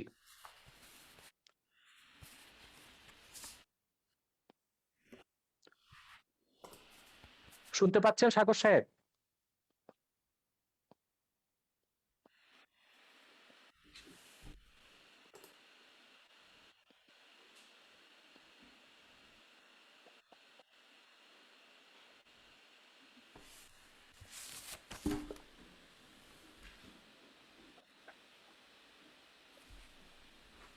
জি, আমার কথা কি শুনতে পাচ্ছেন? আমার মাঝে মধ্যে একটু সমস্যা হচ্ছে শুনতে এখানে মনে পাচ্ছি, হচ্ছে। শুনতে পাচ্ছি। আরেকটি বিষয় আমি স্পষ্ট করে দিচ্ছি জি, যে আমি আমি ধর আমি আপনার যে কাছে জি, আমি একটু শেষ করি। ধর্মনিরপেক্ষতার মূল ভিত্তিতে জি, কোনো মুসলমান বিশ্বাস করতে পারে না, কারণ ধর্মনিরপেক্ষতার 3টি সংজ্ঞা আমরা পেতে পারি। একটি হচ্ছে ধর্মহীনতা, আরেকটি হচ্ছে ইহজাগতিক। ইহজাগতিক অর্থাৎ ধর্মনিরপেক্ষতায় বিশ্বাসীর সকল ধ্যান ধারণা চিন্তা চেতনা হবে ইহজাগতিক, বস্তুবাদী, ভোগবাদী। তৃতীয় হচ্ছে ধর্মনিরপেক্ষতার রাষ্ট্রের সকল ধর্মের সমান অধিকার। আমার দৃষ্টিতে খেলাফত প্রতিষ্ঠিত হলেই অন্য সকল ধর্মের লোক তার ধর্মীয় অধিকার পূর্ণ মাত্রায় ভোগ করতে পারবে। আমরা ভারতের দিকে দেখতে পাই মুসলমান সেখানে ধর্ম কি মুসলমান কোনো আমাদের অধিকার পাচ্ছে না। জি, জি, মুসলমান ধর্মকে আপনার কাছে প্রশ্নটি রেখে যাচ্ছি, এরপর আমি শাহরিয়ার কবির সাহেবের সাথে যাচ্ছি। আপনার কাছে প্রশ্নটা রেখে যাচ্ছি যে মানুষের স্বাধীনতা, বাক স্বাধীনতার কথা বলা হয়েছে, কিন্তু মানুষের ধর্ম চয়েসের স্বাধীনতাটা রয়েছে কিনা, বাই চয়েস। আমরা তো বাই বর্ন মুসলমান, কিন্তু অনেক প্রশ্ন উঠছে প্রগতিশীল সমাজ থেকেও বা ইয়ে থেকে যে বাই চয়েস কোনো ধরনের যখন ধর্ম পরিবর্তন বা গ্রহণ করা হয়, সেক্ষেত্রে আপনাদের অবস্থানটা কোথায়? আপনারা কিছু কিছু ক্ষেত্রে কঠোর হয়ে যান, বা সেখানেও বা মানুষের স্বাধীনতা বাই চয়েস ধর্ম পরিবর্তন করার স্বাধীনতা কতটুকু রয়েছে আমাদের দেশের মতো দেশে, সেখানে আপনি এটাকে কিভাবে দেখেন ইসলামিক আলোকে? জনাব শাহরিয়ার কবির, আপনি বলবেন দয়া করে। না, যেটা বলছেন উনি ধর্মনিরপেক্ষতা নিয়ে, হ্যাঁ, ধর্মনিরপেক্ষতার অনেকগুলো সংজ্ঞা আছে। আমি আপনাকে শুরু থেকে বারবার বলছি যে আজকে যে বিতর্কটা তুলেছেন এটা বাংলাদেশের সংবিধান বুঝতে গেলে আপনাকে বঙ্গবন্ধুর 4 নভেম্বরের 72 সালে 4 নভেম্বরে গণপরিষদে যে ভাষণটি দিয়েছেন যেখানে তিনি ব্যাখ্যা করেছেন 4 মূলনীতিকে, এবং সেইটা আপনাকে পড়তে হবে। সেটা না পড়ে অক্সফোর্ড ডিকশনারিতে কি বলেছে, কোন ডিকশনারিতে কি বলেছে এটা দিয়ে বুঝবে না। বঙ্গবন্ধু ধর্মনিরপেক্ষতা বলতে কি বুঝিয়েছে বাংলাদেশের প্রেক্ষিতে সেটা আপনাকে বুঝতে হবে। প্রথমত আমি এটা আমার বহু লেখাতে বলেছি, আমার অন্তত 1 ডজনের উপর বই আছে সংবিধান এবং এগুলো নিয়ে, বঙ্গবন্ধুর রাজনৈতিক দর্শন নিয়ে। আমি সেখানে পরিষ্কার বলেছি বাংলাদেশের এই যে সংবিধানের 4 মূলনীতির মধ্যে 3টে মূলনীতির ব্যাপারে বঙ্গবন্ধু নতুন সংজ্ঞা দিয়েছে। বঙ্গবন্ধুর গণতন্ত্রের সংজ্ঞা এটা কিন্তু আব্রাহাম লিঙ্কনের সেই গণতন্ত্রের সংজ্ঞা নয়, state by the people, for the people, of the people, এটা নয়। বঙ্গবন্ধু পরিষ্কারভাবে বলেছেন আমি শোষিতের গণতন্ত্র কায়েম করতে চাই। শোষিতের গণতন্ত্র বলে পশ্চিমের গণতন্ত্রে আপনি কোনো সংজ্ঞা পাবেন না। এটা পশ্চিমের গণতন্ত্র নয়, এটা হচ্ছে বাংলাদেশের গণতন্ত্র, যে গণতন্ত্রের স্বপ্ন বঙ্গবন্ধু তার বিভিন্ন রচনাবলিতে লিখেছেন। বাংলাদেশ হওয়ার বহু আগের থেকে 52 সাল থেকে তিনি তার বিভিন্ন ভাষণে বলেছেন। একইভাবে সমাজতন্ত্র তিনি সম্পর্কেও একই কথা বলেছেন, আমি কমিউনিস্ট নই, আমি সমাজতন্ত্রে বিশ্বাস করি। আব্বাসী সাহেব যথার্থভাবে বলেছেন বঙ্গবন্ধু ব্যক্তিগত জীবনে অত্যন্ত ধর্মপরায়ণ একজন মানুষ ছিলেন। তার আত্মজীবনীতেও আছে, সেটা কারাগারে রোজ নাম করতে হতো, 5 ওয়াক্ত নামাজ পড়তেন এবং ইসলামের বিধিবিধান সবকিছু তিনি মেনে চলতেন। তৃতীয়ত যেটা হচ্ছে সমাজতন্ত্রের ব্যাপারে তিনি পরিষ্কার বলেছেন, না ধর্মনিরপেক্ষতা বিশেষ করে ধর্মনিরপেক্ষতার ব্যাপারে আমার ছবিতে পোর্ট্রেট অফ জিহাদ ছবিতে আবুল আলা মওদুদির পুত্র হায়দার ফারুক মওদুদি, তাকে পাকিস্তানের সবাই একজন বিশিষ্ট ইসলামিক চিন্তাবিদ হিসেবে জানেন, এবং মওদুদির আদর্শের রাজনীতির তিনি কট্টর সমালোচক। তো তিনি তার পিতাকে একদম মোনাফিকি বলেছেন আমার ছবিতে, এবং কতগুলো উদাহরণ দিয়ে বলেছেন যে আমার পিতা সবাইকে বলতে তাকে মাদ্রাসায় পড়ো, তার 9 ছেলে মেয়েকে তিনি ইংলিশ মিডিয়াম স্কুলে পড়িয়েছেন। তো এবং তিনি রাজনীতিটাকে সবসময় বাড়িতে ঢোকার আগে বাইরে রেখে আসতে, যেমন করে ড্রাগ পেডলাররা যেমন করে। এই মওদুদির পুত্র হায়দার ফারুক মওদুদি আমাদের এখানে এসেছিলেন, খুবই লিবারেল একজন ইসলামিক স্কলার। আমাদের সম্মেলনে তিনি পরিষ্কারভাবে বলেছিলেন, জামাতে ইসলামীর সমালোচনা করতে গিয়ে তিনি যেটা বলেছেন যে ধর্মনিরপেক্ষতাকে আমাদের দেশে, বিশেষ করে মুসলমান প্রধান দেশে, বিকৃতভাবে এটাকে ব্যাখ্যা করা হচ্ছে বা সংজ্ঞা নির্ধারণ করা হচ্ছে। যেমন আরবিতে ধর্মনিরপেক্ষতা, আপনি গুগল খুলে দেখুন, ধর্মনিরপেক্ষতার আরবি শব্দ হচ্ছে দুনিয়াই, যেটা যথার্থভাবে আব্বাসী সাহেব বলেছেন ইহজাগতিকতা। এবং ফ্রান্সে আপনি দেখুন ধর্মনিরপেক্ষতা অনেকটা হচ্ছে নাস্তিকতা সমার্থক, কারণ সেখানে বলছে ফ্রান্সে কোনো পাবলিক প্লেসে রিলিজিয়াস কোনো সাইন থাকতে পারবে না, যেমন সেটা খ্রিস্টান প্রধান দেশ, কিন্তু আপনি ক্রস কোনো স্কুলে, পাবলিক স্কুলে ক্রস ঝোলাতে পারবে না, সেটা তাদের কনস্টিটিউশনের বিরুদ্ধে যায়। উর্দু ডিকশনারিতে আরো এক্সট্রিম ভাবে করা হয়েছে। বাবাই উর্দু যখন উর্দু ডিকশনারিতে সেকুলারিজম উর্দু করেছেন লাদিনী, লাদিনী অর্থ হচ্ছে ধর্মহীনতা। সুতরাং ধর্মনিরপেক্ষতার বিভিন্ন ব্যাখ্যা পশ্চিমে আছে এবং অ্যারাবিক ওয়ার্ডে আছে, উর্দুতে আছে, উর্দু ভাষায় আছে, ফার্সি ভাষাতে আছে, কিন্তু বঙ্গবন্ধু ধর্মনিরপেক্ষতার একটা নতুন সংজ্ঞা দিয়েছেন, যেটা নিয়ে তখন বাম বুদ্ধিজীবীরা সমালোচনাও করেছিলেন, সিরাজুল ইসলাম বদরুদ্দিন ওমরেরা। তারা বলেছিলেন সেকুলারিজমের বাংলা হবে ইহজাগতিকতা, বঙ্গবন্ধু ভুলভাবে এটা ধর্মনিরপেক্ষতা করেছেন। আমার জবাব হচ্ছে বঙ্গবন্ধু জেনে বুঝে সেকুলারিজমের বাংলা ধর্মনিরপেক্ষতা করেছেন, কারণ বঙ্গবন্ধু ওই ইহজাগতিকতায় বিশ্বাস করেন না যেটা কমিউনিস্ট বা নাস্তিকরা যেটা করে। বঙ্গবন্ধু কমিউনিস্ট ছিলেন না, তিনি নাস্তিকও ছিলেন না, তিনি পুরোপুরি আস্তিক ছিলেন। ধর্ম তিনি বিশ্বাস করতেন, তিনি তার কন্যা সবাই ধর্মে বিশ্বাস করেন, কিন্তু ধর্মকে রাজনীতি থেকে পৃথক রাখতে হবে, এইটা ভাষণে তিনি পরিষ্কারভাবে উল্লেখ করেছেন, এবং 72-এর সংবিধানে সেটা রাখা হয়েছে। বঙ্গবন্ধুকে হত্যার পর এগুলো সংবিধানের, আমি বললাম যে পাকিস্তানিকরণগুলো হয়েছে বঙ্গবন্ধুকে হত্যার পরে, তার আগে নয়। এখন তার কন্যা ফিরে আসার পর 4 মূলনীতি ফিরে এসছে, কিন্তু 4 মূলনীতির ব্যাপারে বলা হচ্ছে, আমি গোটা সংবিধানের সমালোচনার কথা কখনো বলিনি। আমি বলেছি সংবিধানের রাষ্ট্রের 4 মূলনীতির বিরুদ্ধে কোনো কাজ করা যাবে না, কারণ এটা সংবিধান বলে দিচ্ছে। 4 মূলনীতির পরিপন্থী কোনো আইন কোথাও কিছু থাকতে পারবে না। আমাদের এখনো শরিয়া আইন নয়, এখানে সেকুলার আইন দিয়ে রাষ্ট্র ব্যবস্থা পরিচালিত হয়, যদিও জামাত, হেফাজত, খেলাফত এরা সবাই শরিয়া আইন কায়েম করবার কথা বলছে, ব্লাসফেমি আইন কায়েম করার কথা বলছে, এবং ভিন্ন মত, ভিন্ন ধর্মের সবার বিরুদ্ধে তারা বিষোদ্গার করতে দেখি এরা সহ্য করা হবে না, থাকবে না। ওয়াজগুলো শুনলে আপনি বুঝবেন। আমার কথা খুব পরিষ্কার যে ধর্ম একটা আধ্যাত্মিক ব্যাপার। আপনি যখনই বলবেন যে কি ধর্ম এটা রাজনৈতিক ব্যাপার, তখনই বিভেদ আসবে। উদাহরণ দিয়ে বলি আপনাকে, এটা আপনাকে একটু বুঝতে হবে। 52 সালে যখন পাকিস্তানে কাদিয়ানি দাঙ্গা হলো, মওদুদির নির্দেশে কাদিয়ানি মাসালা যখন লিখলেন, প্রচুর কাদিয়ানিকে সেখানে হত্যা করা হলো। বলা হলো কাদিয়ানিরা মুসলমান নয়, এদেরকে হত্যা করতে হবে। এবং সে কাদিয়ানি দাঙ্গার পরে লাহোরে পাকিস্তানে একটা সামরিক আদালত, একটা কমিশন গঠন করেছিল। প্রথমে আদালত করা হয়েছিল, পরে কমিশন হয়েছে, জাস্টিস মুনির কমিশন এটার নাম ছিল। জাস্টিস মুনিরের নেতৃত্বে একটা কমিশন করা হয়েছিল। এই কমিশন পাকিস্তানের 15 জন ইসলামিক স্কলারকে এবং ধর্মীয় রাজনৈতিক দলের নেতাকে, যেসব ধর্মভিত্তিক রাজনৈতিক দল আছে, জামাতে ইসলামী এবং নেজামে ইসলামী তখন ছিল, এদেরকে ডেকেছিলেন এবং তারা কতগুলো প্রশ্ন করেছিলেন। এই মুনির কমিশনের রিপোর্টটা আমি মনে করি একটা যুগান্তকারী বক্তব্য, যেটা হচ্ছে কেন একটা রাষ্ট্র ধর্মের ভিত্তিতে হতে পারে না। সেখানে মুনির কমিশন 4টা প্রশ্ন করেছিল প্রধান ইস্যুতে। একটা হচ্ছে ইসলাম কাকে বলে, মুসলমান কাকে বলে, এবং সেইখানে তারা বলছেন যে 15 জনের মধ্যে 15 জন 15টা ব্যাখ্যা দিয়েছেন ইসলাম এবং মুসলমানের। তারপর কতগুলো প্রশ্ন তারা করছেন, যেমন জামাত ইসলামীকে বলেছেন যে আচ্ছা আপনারা তো ইসলামী হুকুমতে বিশ্বাস করেন, কারণ দেশের অধিকাংশ মানুষ হচ্ছে মুসলমান, তাদের অনুযায়ী শরিয়া আইন অনুযায়ী চলবে। তো ভারতের সংখ্যাগরিষ্ঠ মানুষ তো হচ্ছে হিন্দু, তারা যদি এখন মনুর রাজত্বে বিশ্বাস করে, মনুর সংবিধানে বিশ্বাস করে, হিন্দু আইনে ভারত চলবে, আপনি কি সেটা মেনে নেবেন? তিনি বললেন যে ওটা ভারতের ব্যাপার, আমাদের ওখানে কিছু বলার। ওকে, একটা সেকেন্ড সেটা হচ্ছে, এখন ধরুন ভারত পাকিস্তানের সঙ্গে একটা যুদ্ধ হলো, এখন সেখানে ভারতের মুসলমানদের দায়িত্বটা কি হবে? না, প্রথমে বলে যে পাকিস্তানের হিন্দুদের দায়িত্বটা কি হবে, এখানে তো হিন্দুরা আছে। উনি বললেন না, নিশ্চয়ই ভারতের সঙ্গে পাকিস্তানের যুদ্ধ হলে হিন্দুদের তো অবশ্যই পাকিস্তানকে সমর্থন করতে হবে, ভারতের বিরুদ্ধে যুদ্ধ করতে হবে। তারপর বললেন এবার আসুন সেখানে ভারতের মুসলমানদের দায়িত্বটা কি হবে। তারা পরিষ্কার বললেন যে ভারতের মুসলমানদের দায়িত্ব হচ্ছে পাকিস্তানের পক্ষে, ইসলামের পক্ষে লড়াই করা, তার নিজের দেশের বিরুদ্ধে। তো এরপরে তারা আরো অনেকগুলো এই ধরনের অসঙ্গতিপূর্ণ প্রশ্ন করেছেন এবং তারপর বললেন যে কে মুসলিম কে মুসলিম নয় এটা নির্ধারণ করার দায়িত্ব সংবিধান সরকারকে দেয়নি।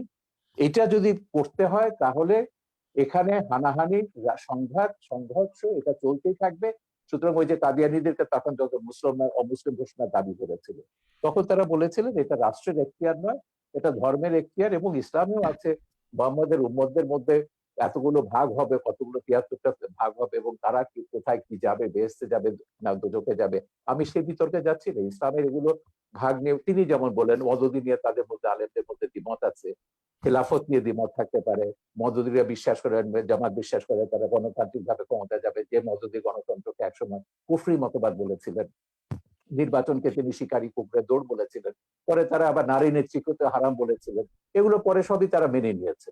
এইটা যদি রাজনীতিকে যদি আপনি নিয়ে আসেন, ধর্মকে যদি রাজনীতিতে নিয়ে আসেন, তাহলে এই যে বিভক্তিগুলো, এই বিভক্তিগুলো কিন্তু আপনাকে টুকরো টুকরো করে দেবে। পাকিস্তানের দিকে তাকিয়ে দেখুন, ইরাকের দিকে তাকিয়ে দেখুন, আল কায়দা আইসিস কি করেছে, তারা তো যা করেছে ইসলামের নামে কিন্তু করেছে। জনাব শাহরিয়ার কবির, আমার এখানে একটা প্রশ্ন আছে আপনার কাছে, আপনি কি মনে করেন ভারত ধর্মনিরপেক্ষ?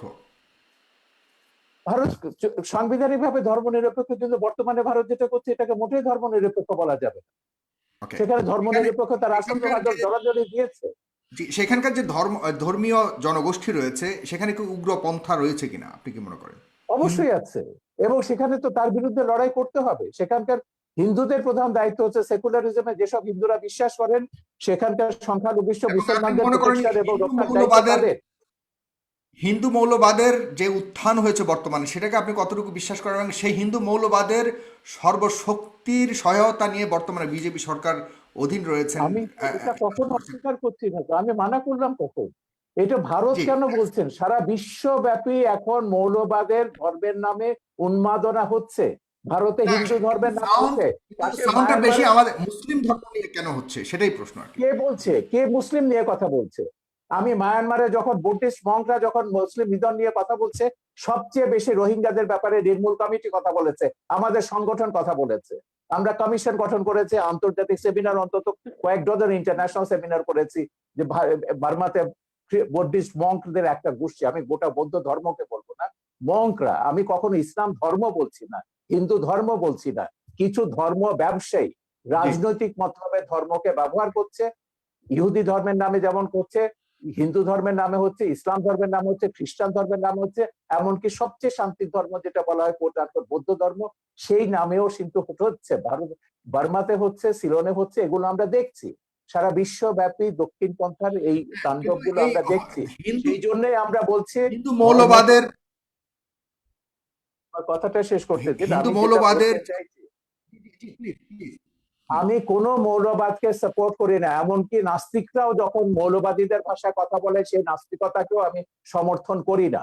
আমার কথা হচ্ছে বিশ্বে আস্তিক আছে, নাস্তিক আছে, ৬০০ কোটি মানুষ বিভিন্ন ধর্মে বিশ্বাস করে, ১০০ কোটি মানুষ কোন ধর্মে বিশ্বাস করে না। এই পৃথিবীতে সব মানুষের সমান অধিকার মর্যাদা নিয়ে বাস করবার অধিকার আছে। এইটাকে আপনি যে ধর্মের নামে দিন না কেন, বিভক্তি করতে পারবেন না। জি, আপনার কাছে আবার আসছি ডক্টর এনায়েতুল্লাহ আব্বাসী, বলবেন দয়া করে। আপনার কাছে আমি কিছু প্রশ্ন রাখতে চাই, আমার কাছে অনেকগুলি প্রশ্ন রয়েছে, কিন্তু আপনাকে ছোট করে প্রশ্নগুলো বলছি। জনাব এনায়েতুল্লাহ আব্বাসী, যে কোরআনের রাজনীতি সম্পর্কে কোনো আয়াত রয়েছে কিনা কোরআনে, নাম্বার 1। ইতিমধ্যেই রাজনীতির ব্যাপারে কয়েকটি আয়াত এবং সহিহ হাদিস শুনিয়েছি। হ্যাঁ, এটা বলবেন। এরপর ধর্মনিরপেক্ষতা মানে কি? ধর্মহীনতা নয়, এটা কতটুকু ঠিক? কিছু বুদ্ধিজীবী বলে থাকে ইসলামের ব্যাখ্যা আমি উত্তর দিচ্ছি। আপনি দিয়েন, আমি কিছু ইসলামের ব্যাখ্যা কি বাংলাদেশি আলেমদের কাছ থেকে নিব? ইসলামের ব্যাখ্যা না সাগর, কথা হচ্ছে সাগর আপনি প্রশ্নটাকে অন্যদিকে নিয়ে যাচ্ছেন। আমি ইসলামের ব্যাখ্যা শুনতে চাইছি না, আমি শুনতে চাইছি বঙ্গবন্ধু সেকুলারিজম সম্পর্কে সংবিধানে কি বলেছে। ওর প্রথম বাক্যটি হচ্ছে ধর্মনিরপেক্ষতা মানে ধর্ম।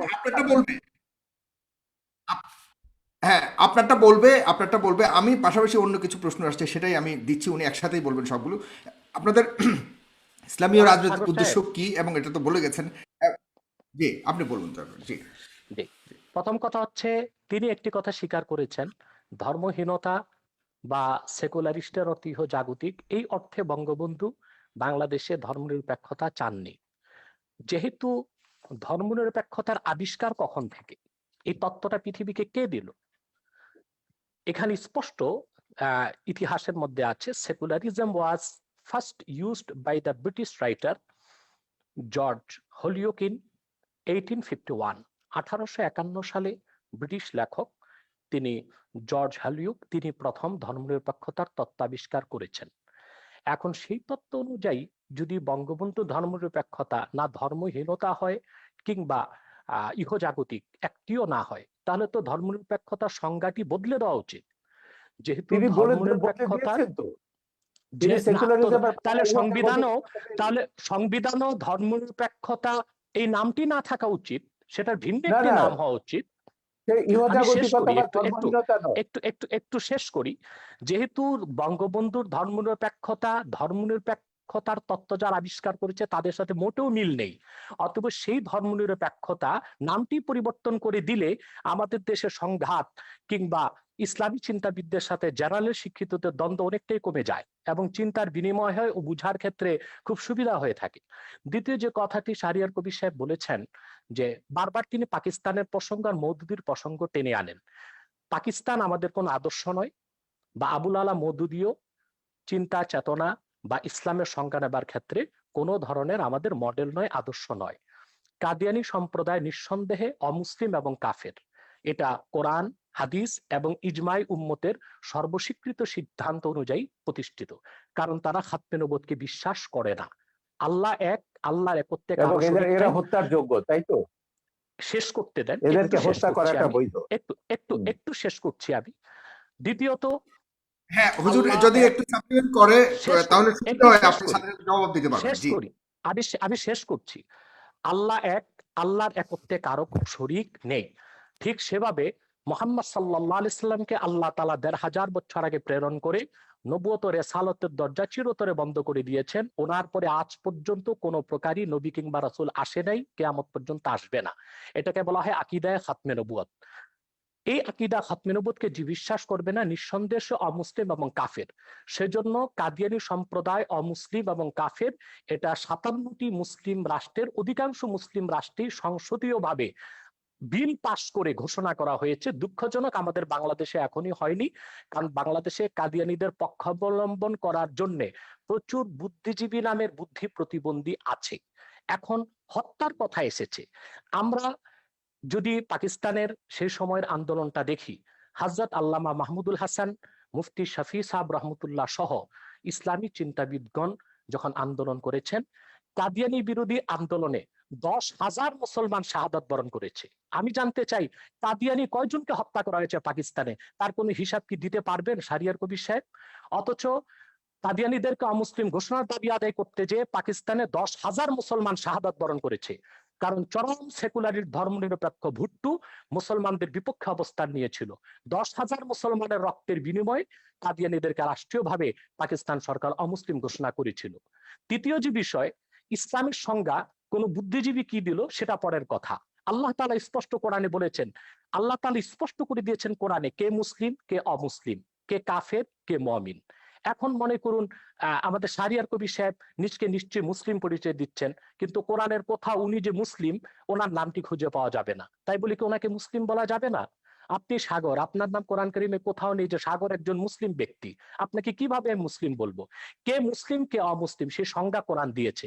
সেই সংজ্ঞা অনুযায়ী যে যুগে যে লোক আসবে, মুসলিমের সংজ্ঞায় যে সংজ্ঞায়িত হবে তাকে আমরা মুসলিম বলবো, অমুসলিমের সংজ্ঞায় যে সংজ্ঞায়িত হবে তাকে আমরা অমুসলিম বলবো। যেহেতু কোরআন সুন্নাহ ও ইজমাই উম্মতের মতে কাদিয়ানী সম্প্রদায় অমুসলিম, সেজন্য আমরা তাদেরকে অমুসলিম এবং কাফের জানি, এবং এটা কোরআনের মত, হাদিসের মত, ইজমাই উম্মতের মত। ধর্মনিরপেক্ষতার বিষয়ে বাংলাদেশের যে বিষয়টা আসছে, আবারও আমি বলবো, যেহেতু বঙ্গবন্ধু তিনি ধার্মিক লোক ছিলেন এবং তিনি পাশ্চাত্য ধর্মনিরপেক্ষতায় বিশ্বাসী ছিলেন না, ওনার ধর্মনিরপেক্ষতার সংজ্ঞা ভিন্ন ছিল, তাহলে সংবিধানে ধর্মনিরপেক্ষতা শব্দটি পরিবর্তন করে বঙ্গবন্ধুর মতাদর্শের জুৎসই একটি সংজ্ঞা দিয়ে দিলেই তো সুন্দর হয়ে যায়। চতুর্থ যে বিষয়টি শাহরিয়ার কবির সাহেব বলেছেন, মৌলবাদী। মৌলবাদ আর উগ্রবাদ এক জিনিস নয়। আমরা প্রতিটি মুসলিম নিজকে মৌলবাদী মনে করে থাকি। মৌলবাদ শব্দটার উৎপত্তি কোত্থেকে? ফান্ডামেন্টালিজম, এটা কোত্থেকে এসেছে? ইউরোপে যখন রেনেসাঁ বিপ্লব হয়েছে, সেখানে খ্রিস্টানরা দুই ভাগে বিভক্ত হয়েছিল, ক্যাথলিক, প্রোটেস্ট্যান্ট। প্রোটেস্ট্যান্টরা বিশ্বাস করতো আক্ষরিক অর্থে বাইবেল ঐশ্বরিক, আর ক্যাথলিকরা বিশ্বাস করতো আক্ষরিক অর্থে বাইবেল ঐশ্বরিক নয়। তখন ক্যাথলিকরা প্রোটেস্ট্যান্টদেরকে ফান্ডামেন্টালিস্ট বা মৌলবাদী আখ্যায়িত করেছিল। সেই হিসেবে যদি আমরা আক্ষরিক অর্থে কোরআনকে বিশ্বাস করার কারণে মৌলবাদী হয়ে থাকি, অবশ্যই আমরা মৌলবাদী, এবং সেই মৌলবাদকে আমরা লালন করি কোরআনকে আক্ষরিক অর্থে বিশ্বাস করার কারণে। আর যদি উগ্রবাদ সেই অর্থে মৌলবাদী বলা হয়, তাহলে আমরা বলবো আমরা মৌলবাদী নয়, আমরা পরামর্শহীনচু। আমরা খেলাফতে বিশ্বাসী, ইসলামের মূলে বিশ্বাসী, এবং ইসলামের রাজনৈতিক আদর্শে বিশ্বাসী। খেলাফতটা কিভাবে কায়েম হবে একটু ব্যাখ্যা করেন। হ্যাঁ, খেলাফত কিভাবে বিভিন্ন ভাবে খেলাফত কায়েম। হ্যাঁ, যে কাজটি এখন বাংলাদেশে হচ্ছে, জনমত তৈরি করা হচ্ছে। যারা ইসলামী রাজনীতির পক্ষে, তারা আলাপ আলোচনার মাধ্যমে, ওয়াজ নসিহতের মাধ্যমে মানুষকে এটি বুঝাতে সক্ষম হচ্ছে যে ইলেকশন কোরআন পর্যন্ত সুন্নাহর, না কোরআন সুন্নাহর রাজনীতি, সেটাও না বলছি। না আপনারা কি ইলেকশন সেটা করে বলছি করবেন না সেটা করে সেটা করবেন? বলছি আমি। কোরআন সুন্নাহর রাজনৈতিক আদর্শ হচ্ছে শুধুমাত্র খেলাফত। প্রথম হচ্ছে থিওরিক্যাল। আমরা সেই থিওরিক্যাল বিশ্বাসটি মানুষের মধ্যে গড়ে তুলছি, একসময় মানুষ খেলাফতে বিশ্বাসী হবে। এখন যদি সেই খেলাফতকে প্রতিষ্ঠা করতে যে আমাদেরকে ইলেকশন করতে হয়, সেটা ইলেকশনকে খেলাফত সমর্থন করে না। কিন্তু শরীয়তের একটি অন্যতম উসুল হচ্ছে যে আয-যারুরাতু তুবিহুল মাহযুরাত। আরেকটি উসুল হচ্ছে আয-যারুরাতু তাতাকাদ্দারু বিকাদরি যারুরা। বিশেষ প্রয়োজনে, আপৎকালীন মুহূর্তে যা নিষিদ্ধ তা সাময়িক সময়ের জন্য করা যেতে পারে। অতএব ইলেকশনের মাধ্যমেও যদি রাষ্ট্র ক্ষমতায় যে ইসলামপন্থীগণ খেলাফতকে প্রতিষ্ঠিত করেন, তারপরে রাষ্ট্র ব্যবস্থার নীতি পরিবর্তন করার অথরিটি তারা পাবেন। তৃতীয় যে বিষয়টি আমি বলবো, যে আজকে সারা পৃথিবীতে গণতন্ত্র সমাজতন্ত্র ব্যর্থতার পরিচয় দিয়েছে। গণতন্ত্র সমাজতন্ত্র ধর্মনিরপেক্ষতা কাগজে কলমে আছে, বাস্তবতায় পৃথিবীর কোথাও নেই। বরং পৃথিবীর শক্তিশালী রাষ্ট্রগুলো এখন খেলাফত ব্যবস্থার দিকে ধাবিত হচ্ছে, অঘোষিতভাবে, প্রচার না করে। যেমন মস্কোতে সোভিয়েত রাশিয়া ভেঙে যাবার পর এখন পুতিন ক্ষমতায় এসেছে, সে অনেকটা একনায়কতন্ত্রকে গ্রহণ করেছে। সেখানে গণতন্ত্রের দোহাই দিয়ে দীর্ঘমেয়াদী ক্ষমতায় সে আছে, অর্থাৎ একজন ব্যক্তিকে রাষ্ট্র পরিচালনায় তারা পছন্দ করে নিয়েছে, যেটা অনেকটা খেলাফতের কনসেপ্টের সাথে মিলে যায়। চায়নাতে প্রধানমন্ত্রীকে আজীবন ক্ষমতা তারা দিয়েছে, সেটাও খেলাফতের সাথে অনেকটা সাদৃশ্য অবলম্বন করে। মূলত খেলাফত ব্যবস্থার মাধ্যমেই একটি কল্যাণময় রাষ্ট্র হতে পারে, এমন একটি রাষ্ট্র হতে পারে যেখানে ইসলামের সমান অধিকার সংরক্ষিত হতে পারে, পাশাপাশি অন্যান্য ধর্ম সমান অধিকার লাভ করতে পারে। খেলাফত 1300 বছর পৃথিবীকে নেতৃত্ব দিয়েছে। সেই খোলাফায়ে রাশিদিন, তাদের পরে খেলাফতে বনি উমাইয়া, খেলাফতে বনি আব্বাস, এবং অটোমান সাম্রাজ্য যেটাকে বলা হয় খেলাফতে উসমানিয়া, 1924 সাল পর্যন্ত বিশ্বকে নেতৃত্ব দিয়েছে। এমন কোন ইতিহাস পৃথিবীর কোথাও খুঁজে পাওয়া যাবে না তখন অন্য ধর্মের উপর নির্যাতন নিপীড়ন হয়েছে, অন্য ধর্মের মানুষের অধিকারকে ক্ষুণ্ণ করা হয়েছে। বাদশাহ আকবর যখন দ্বীন এলাহিকে প্রতিষ্ঠিত করেছিল ভারতে, পরবর্তীতে তার নাতি বাদশাহ আলমগীর যখন খেলাফতের অনেকটা কনসেপ্ট গ্রহণ করেছিল, ইসলামী শরিয়া ব্যবস্থাকে চালু করেছিল, বিধিবদ্ধ ইসলামের সংবিধান ফাতাওয়া হিন্দিয়া বা ফাতোয়া আলমগীরি সংকলন করেছিলেন, তখন ভারতে কোথাও কোন একটি হিন্দু মন্দিরের উপর আঘাত করা হয়নি, হিন্দুদের কোনো উপাসনালয়, কোনো ধর্মস্থানে আঘাত করা হয়নি। হিন্দুরা অত্যন্ত অবলীলায় এবং সুন্দরভাবে তাদের ধর্ম পালনের সুযোগ পেয়েছে।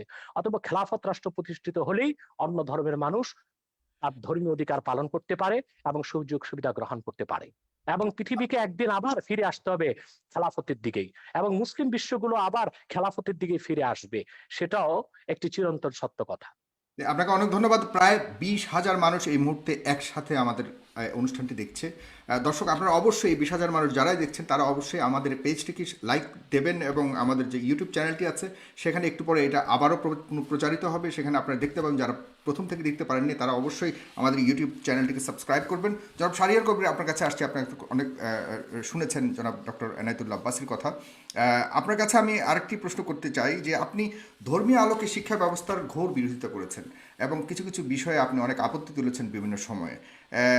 সেটা আসলে যদি বাই চয়েস হয়ে থাকে যে আমি ধর্মীয় শিক্ষায় শিক্ষিত হতে চাই, সেখানে সমস্যাটা কেন, আপত্তিটা কেন? না, ধর্মীয় শিক্ষার তো আমি কখনো বিরোধিতা করিনি। আমি কখনো বলিনি মাদ্রাসা ব্যবস্থা তুলে দিতে হবে, যদিও আমাদের সংবিধানে আছে একমুখী শিক্ষা হতে হবে। আমরা বলেছি বিশেষ করে কওমি মাদ্রাসা নিয়ে, যে কওমি মাদ্রাসায় যারা পড়ে আমাদের দেশের গরিব মানুষের ছেলেরা এখানে পড়ে, এতিমরা পড়ে এখানে। কারণ এই একটা বৃহৎ সংখ্যক ছাত্র বা তরুণ গোষ্ঠীকে আমরা কেন ওই উগ্র মৌলবাদীদের জিম্মি করে রেখে দেবো? এখানকার ক্যারিকুলামে কিন্তু আমাদের কোনো হাত নেই। এরা বাংলাদেশের মুক্তিযুদ্ধের ইতিহাস জানে না। তাদের যে জাতি যে হাজার বছরের বাঙালি জাতির যে একটা সমৃদ্ধ ইতিহাস রয়েছে, সম্প্রীতির ইতিহাস রয়েছে, মানবতার ইতিহাস রয়েছে, মানুষকে ভালোবাসার ঐতিহ্য রয়েছে, এগুলো কিন্তু কিছুই তারা জানে না। তাদের মাথার মধ্যে জেহাদ ঢোকানো হচ্ছে, খেলাফত ঢোকানো হচ্ছে, ভিন্ন মত, ভিন্ন ধর্ম, ভিন্ন জীবনধারায় যারা বিশ্বাসী তাদেরকে হত্যা করতে হবে। হত্যার বিবরণগুলো দেখলেই তো আপনি বুঝবেন। হত্যার যে এই যে যখন আপনার এই যে 15 সালে 16 সালে যখন এই যে ধারাবাহিক ব্লগারদের হত্যা করা হলো, একটা ঘটনা আমি বলি। ব্লগার বাবুকে যে হত্যা করেছিল, যে সে দুটো মানুষ, ওই যে একজন হিজড়া একজন ফেরিওয়ালা তাকে উদ্ধার জড়িয়ে ধরেছিল, আটকে ছিল। সেই ছেলেটা, সেও একটা তরুণ, মাদ্রাসা থেকে মাত্র বেরিয়েছে। সেই তরুণকে জিজ্ঞাসাবাদে জিজ্ঞেস করলো, কেন তুমি বাবুকে হত্যা করেছো? ও বলে, আমার হুজুর আমাকে বলেছেন, উস্তাদ আমাকে বলেছেন। বলে, তুমি বাবুর কোনো লেখা পড়েছো? বলে, না, পড়িনি। সেই ছেলেটা জিজ্ঞাসাবাদে বলছে বাবুর সে কোনো লেখা পড়ে, বাবু নামটা তার কাছে পরিচিত ছিল না, বাবুর কোনো ছবি সে দেখেনি, পোস্ট পড়েনি। এবং যেহেতু হুজুর বলেছেন সেই ইসলাম বিরোধী এবং সে মুরতাদ, তাকে হত্যা করতে হবে, এবং সেই বিশ্বাসে সে হত্যা করেছে। এই উন্মাদনাগুলো কিন্তু এদের মাথার মধ্যে ঢোকাচ্ছে সেই মাদ্রাসা থেকেই। এটা নিয়ে বহুত লেখা আমাদের আছে দেশে এবং কোথাও ঢুকাচ্ছে? আপনি কোনো প্রমাণ আছে আপনার কাছে আমাদের দেশে কোথাও ঢুকাচ্ছে কিনা এরকম ধরনের? আমরা 2013 সালে হেফাজত জামাতের এই তাণ্ডবের পরে একটা শ্বেতপত্র বার করেছি। 1000টা মাদ্রাসা, কওমি মাদ্রাসায় তদন্ত করেছি, এবং আমাদের যে এবং ওই রাতে কারা কতজনকে হত্যা করা হয়েছিল সেটা রিপোর্ট আমাদের শ্বেতপত্রে আছে, যেটা হেফাজত পর্যন্ত চ্যালেঞ্জ করেনি। সেদিনও দেখলাম ওই বিতর্কে হেফাজতের এক নেতা বলছেন যে হ্যাঁ, নির্মূল কমিটি যে শ্বেতপত্র বের করেছে সেটাকে তারা অথেন্টিক মনে করেন। কিন্তু সেই শ্বেতপত্রে আমরা দেখিয়েছি আমাদের কওমি মাদ্রাসাগুলোতে তারা জাতীয় সঙ্গীত গায়। কেন? এটা প্রথমে বলছে এটা হচ্ছে সঙ্গীত হচ্ছে হারাম, ইসলামের গান গাওয়ার বিধান নেই। কেউ বলছে এটা হিন্দুর লেখা, কেউ বলছে এটা ভারতীয়র লেখা, এখানে কওমি তারানা হতে হবে, ইসলামী জোশের গান হতে হবে, তৈরি তারা গাইবে। তো এখন একটা কথা ভাবুন, যে যে তার ইতিহাস জানে না, যে তার মুক্তিযুদ্ধের কথা জানে না, তার ও গৌরব জানে না, তার মাথার মধ্যে তো আপনি ঢুকিয়ে দেবেন যে সিরিয়াতে সব এই যে মুসলমানদের মেরে সাফ করতে যাচ্ছে, করে ফেলছে, আফগানিস্তানের সব মুসলমান মেরে সাফ করে ফেলছে কমিউনিস্টরা বা অন্যরা, ওই শিয়ারা, ওখানে আসাদের লোকেরা, তোমরা ওখানে যাও, গিয়ে জেহাদ করো। তো তরুণরা কিন্তু এভাবে বিভ্রান্ত হচ্ছে, জেহাদে যাচ্ছে, এবং অনেক বাবা মার কোল খালি হচ্ছে, তারা জানে না তাদের ছেলে কোথায় গিয়ে কোথায় মারা যাচ্ছে, বাট এটাকে তারা জেহাদ কিন্তু মনে করে, ইসলামিক বাংলাদেশে, একটা জনাব শাহরিয়ার, বাংলাদেশের যতগুলি এই উগ্রপন্থা বলে আমরা যতগুলি ঘটনাকে আমরা চিহ্নিত করার চেষ্টা করছি, সেখানে সব কিন্তু আমাদের সাধারণ ইসলামিক মিডিয়ামের, সরি, ইংলিশ মিডিয়ামের ছাত্রছাত্রীরা জড়িত পাওয়া গেছে বিভিন্ন না, তদন্তে। সরি, সরি, সেটা আপনি কয়েকটা কটের কথা বলতে পারবেন। আপনি কওমি মাদ্রাসার পাঠ্যপুস্তকটা দেখুন। ইংলিশ মিডিয়াম কেন, আমি তো ইউরোপের কথা বলেছি। সিরিয়াতে জেহাদ করতে গেছে, সেখানে 5000-এর ওপর সাদা ইউরোপিয়ান মুসলিম, ন মুসলিম, তারা গেছে। তারা কি জন্য, তাদের কয়েকজনের সঙ্গে আমি কথা বলেছি, আমার ছবিতে তাদের ইন্টারভিউ আছে। তারা বলছে it was an adventure, they were killing bad guys and we were the good guys, went there to kill the bad guys. এই যে গেম গুলো তারা খেলছে, bad guys will be killed by the good guys, এই adventure থেকে তারা বলছে। আমাকে একটা ছেলে বলছিল, সে আবার ইন্ডিয়ান ছবি দেখে, বলে তার হিরো ছিল শাহরুখ খান। বলে, দেখো শাহরুখ খান তো ওখানে দামি একটা রাইফেল নিয়ে এসে যুদ্ধ করছে বা হিরোইজম দেখাচ্ছে, আমি সিরিয়াতে জেহাদ করতে গেছি, I will be having a real AK-47।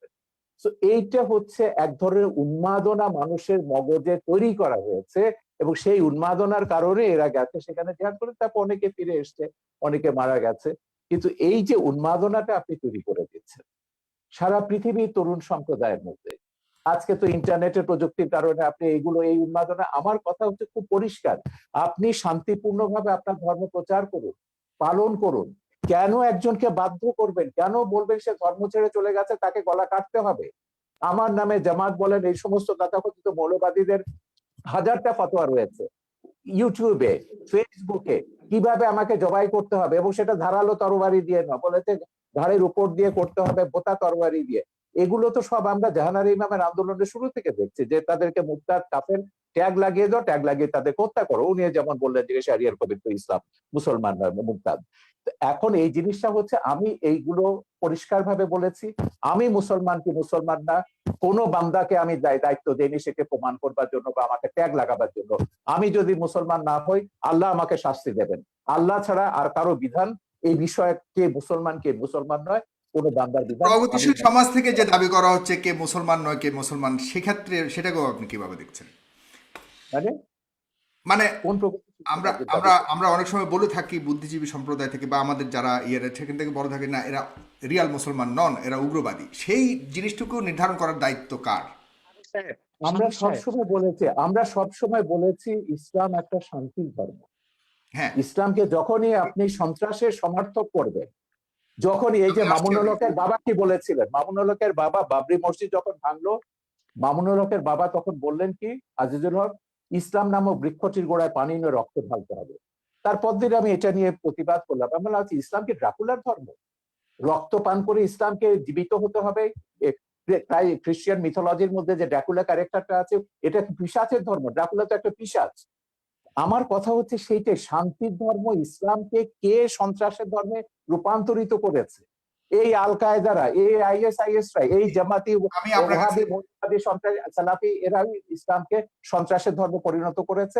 আমি ইসলাম নিয়ে কথা বলছি, সব ধর্মের ব্যাপারে আমি বলছি, মৌলবাদ আপনি আপনার ব্যক্তিগত জীবনে রাখুন, সেটাকে আমার উপর চাপাতে যাবেন না, রাষ্ট্রের উপর এটাকে চাপাতে যাবেন না। আমি এখানে মানুষ আমি আপনার কাছে মানুষ আবারও হিসেবে আসছি, শারীরিক করবে। আমরা অনুষ্ঠানের প্রায় শেষ প্রান্তে, আমরা খুব ছোট করে আরো কিছু মন্তব্য নেব এবং অনেকেই মন্তব্য করেছেন। দর্শক, আপনাদের মন্তব্য থেকে আমি কিছু মন্তব্য নেব একটু পরেই। অবশ্যই আপনারা শেয়ার করবেন অনুষ্ঠানটিকে, তাহলে অনেকেই দেখতে পাবে। আইএস নিয়ে কথা হয়েছে, আইএস নিয়ে এই মাত্র ডক্টর শাহরিয়ার কবির কথা তুলেছেন। সেখানে অসংখ্য মুসলমান হত্যা করা হয়েছে, জনাব ডক্টর এনায়েতুল্লাহ আব্বাসী।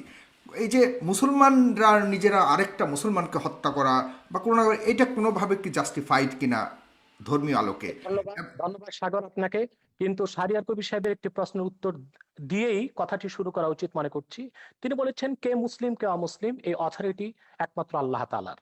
আমি তাকে তাৎক্ষণিক প্রশ্ন করছি এবং উত্তরটি তিনি তার ফ্লোর যখন পাবেন তখন দিবেন, যে কোন ব্যক্তি যদি বাংলাদেশের স্বাধীনতা সার্বভৌমত্বকে অস্বীকার করে, সংবিধান অনুযায়ী সে লোকটি রাষ্ট্রদ্রোহী এবং রাষ্ট্রদ্রোহী হিসেবে তার শাস্তি হবে। কিন্তু সংবিধানে সেই রাষ্ট্রদ্রোহীর নাম লেখা থাকার প্রয়োজন নেই। ঠিক সেভাবে কে কাফের কে মমিন, কে মুসলিম কে অমুসলিম, তা আল্লাহ কর্তৃক প্রেরিত সংবিধান কোরআন কারীমের মধ্যে স্পষ্ট করে দেওয়া হয়েছে। অতএব কোরআন কারীমের বিধান অনুযায়ী উলামায়ে কেরাম কে কাফের সেটা বলেন, কে মুসলিম সেটা বলেন। এটা একটি স্পষ্ট বিষয়। খুবই স্থূল চিন্তার, সূক্ষ্ম চিন্তার প্রয়োজন নেই, স্থূল চিন্তাধারীও কথাটি বুঝতে পারে। কোন ব্যক্তি যদি স্বাধীনতা সার্বভৌমত্ব অস্বীকার করে, এখন তাকে যদি আমাকে রাষ্ট্রদ্রোহী বলে, সে যদি বলে কিছু যে কিছু সংবিধানে প্রশ্ন আমার সাথে নাম তো সাথে লেখা আমরা নেই। নিতে পারি। আমরা শাহরিয়ার কবির কিছু একটু জিজ্ঞাসা একটু করতে শেষ চাচ্ছেন, করছি, আপনি শেষ যদি করছি, নেন তাহলে আপনার কথা শেষ বলতে করছি। সুবিধা হবে। আমি একটু শেষ করছি, আবার শুনবো। অতএব কোরআন কারিমে আল্লাহ স্পষ্ট বলে দিয়েছেন, মা ইউজাদুলু ফি আয়াতিল্লাহি ইল্লাল্লাযিনা কাফারু। আল্লাহর কোরআনের আয়াতে যে সন্দেহ করে, অস্বীকার করে, সে কাফের ছাড়া কিছুই নয়। এখন কোরআন কারিমের 6666 খানা আয়াতের কোন একটি আয়াতকে কেউ যদি অস্বীকার করে, আল্লাহর সিদ্ধান্ত অনুযায়ী আমি তাকে কাফের বলবো। তাকে যে কাফের বলবে না, সেও কাফের হয়ে যাবে। তবে তার শাস্তি কি হবে সেটাও কোরআন নির্ধারণ করে দিয়েছে, হাদিস নির্ধারণ করে দিয়েছে। দ্বিতীয় যে কথা তিনি বলেছেন আইএস এর কথা, জিহাদের কথা, সবচেয়ে আফসোসের বিষয়, জিহাদ সম্পর্কে ইসলাম কি বলে আমাদের ধারণাটা মোটেও নেই। আইএস কে আমরা প্রকৃত মুসলিম তো মনেও করি না। সেটা কি মুসলমান দায়ী? আইএস এর প্রতিটি অস্ত্রের গায়ে লেখা ছিল, অস্ত্রের গায়ে, it is the property of United state of America. Is এর অস্ত্রগুলো আমেরিকার দেওয়া। ইসলাম মুসলমানের চিরশত্রু আমেরিকা জিহাদ করার জন্য আইএস কে অস্ত্র দিবে কেন? তাতে তো বোঝা যায় বাল মে কুছ কালা হয়, কালা হয়। সন্ত্রাস ছড়িয়ে তার দায়ভার ইসলামের উপর দেওয়ার একটি নিউ কনজারভেটিভ ইহুদি খ্রিস্টানদের রক্ষণশীল সমাজের একটি অপচেষ্টা ছাড়া আর কিছু নয়। কিন্তু সবচেয়ে বড় কথা হচ্ছে, যারা অস্ত্র হাতে মধ্যপ্রাচ্যে জিহাদ করছে তাদেরকে আমরা সন্ত্রাসী বললাম, কিন্তু সেই সন্ত্রাস তৈরির পিছনে যারা ক্ষেত্র প্রস্তুত করলো তাদেরকে আমরা অপবাদ দিচ্ছি না কেন? আমেরিকা ইরাকে হামলা করেছে, অজুহাত ছিল সেখানে কেমিক্যাল উইপন আছে, রাসায়নিক অস্ত্র আছে। একটি স্বাধীন সার্বভৌম দেশকে তছনছ করে দিল, মাটির সাথে মিশিয়ে দিল, কিন্তু তদন্তে দেখা গেল এক ফোঁটা কেমিক্যাল উইপন সেখানে পাওয়া যায়নি। এখন সেখানে ইরাকের মুসলমানরা যদি তাদের স্বাধীনতা সার্বভৌমত্বের জন্য, তাদের অধিকারকে রক্ষার জন্য অস্ত্র হাতে তুলে নেয়, সেই জিহাদ সন্ত্রাস হয়ে যাবে?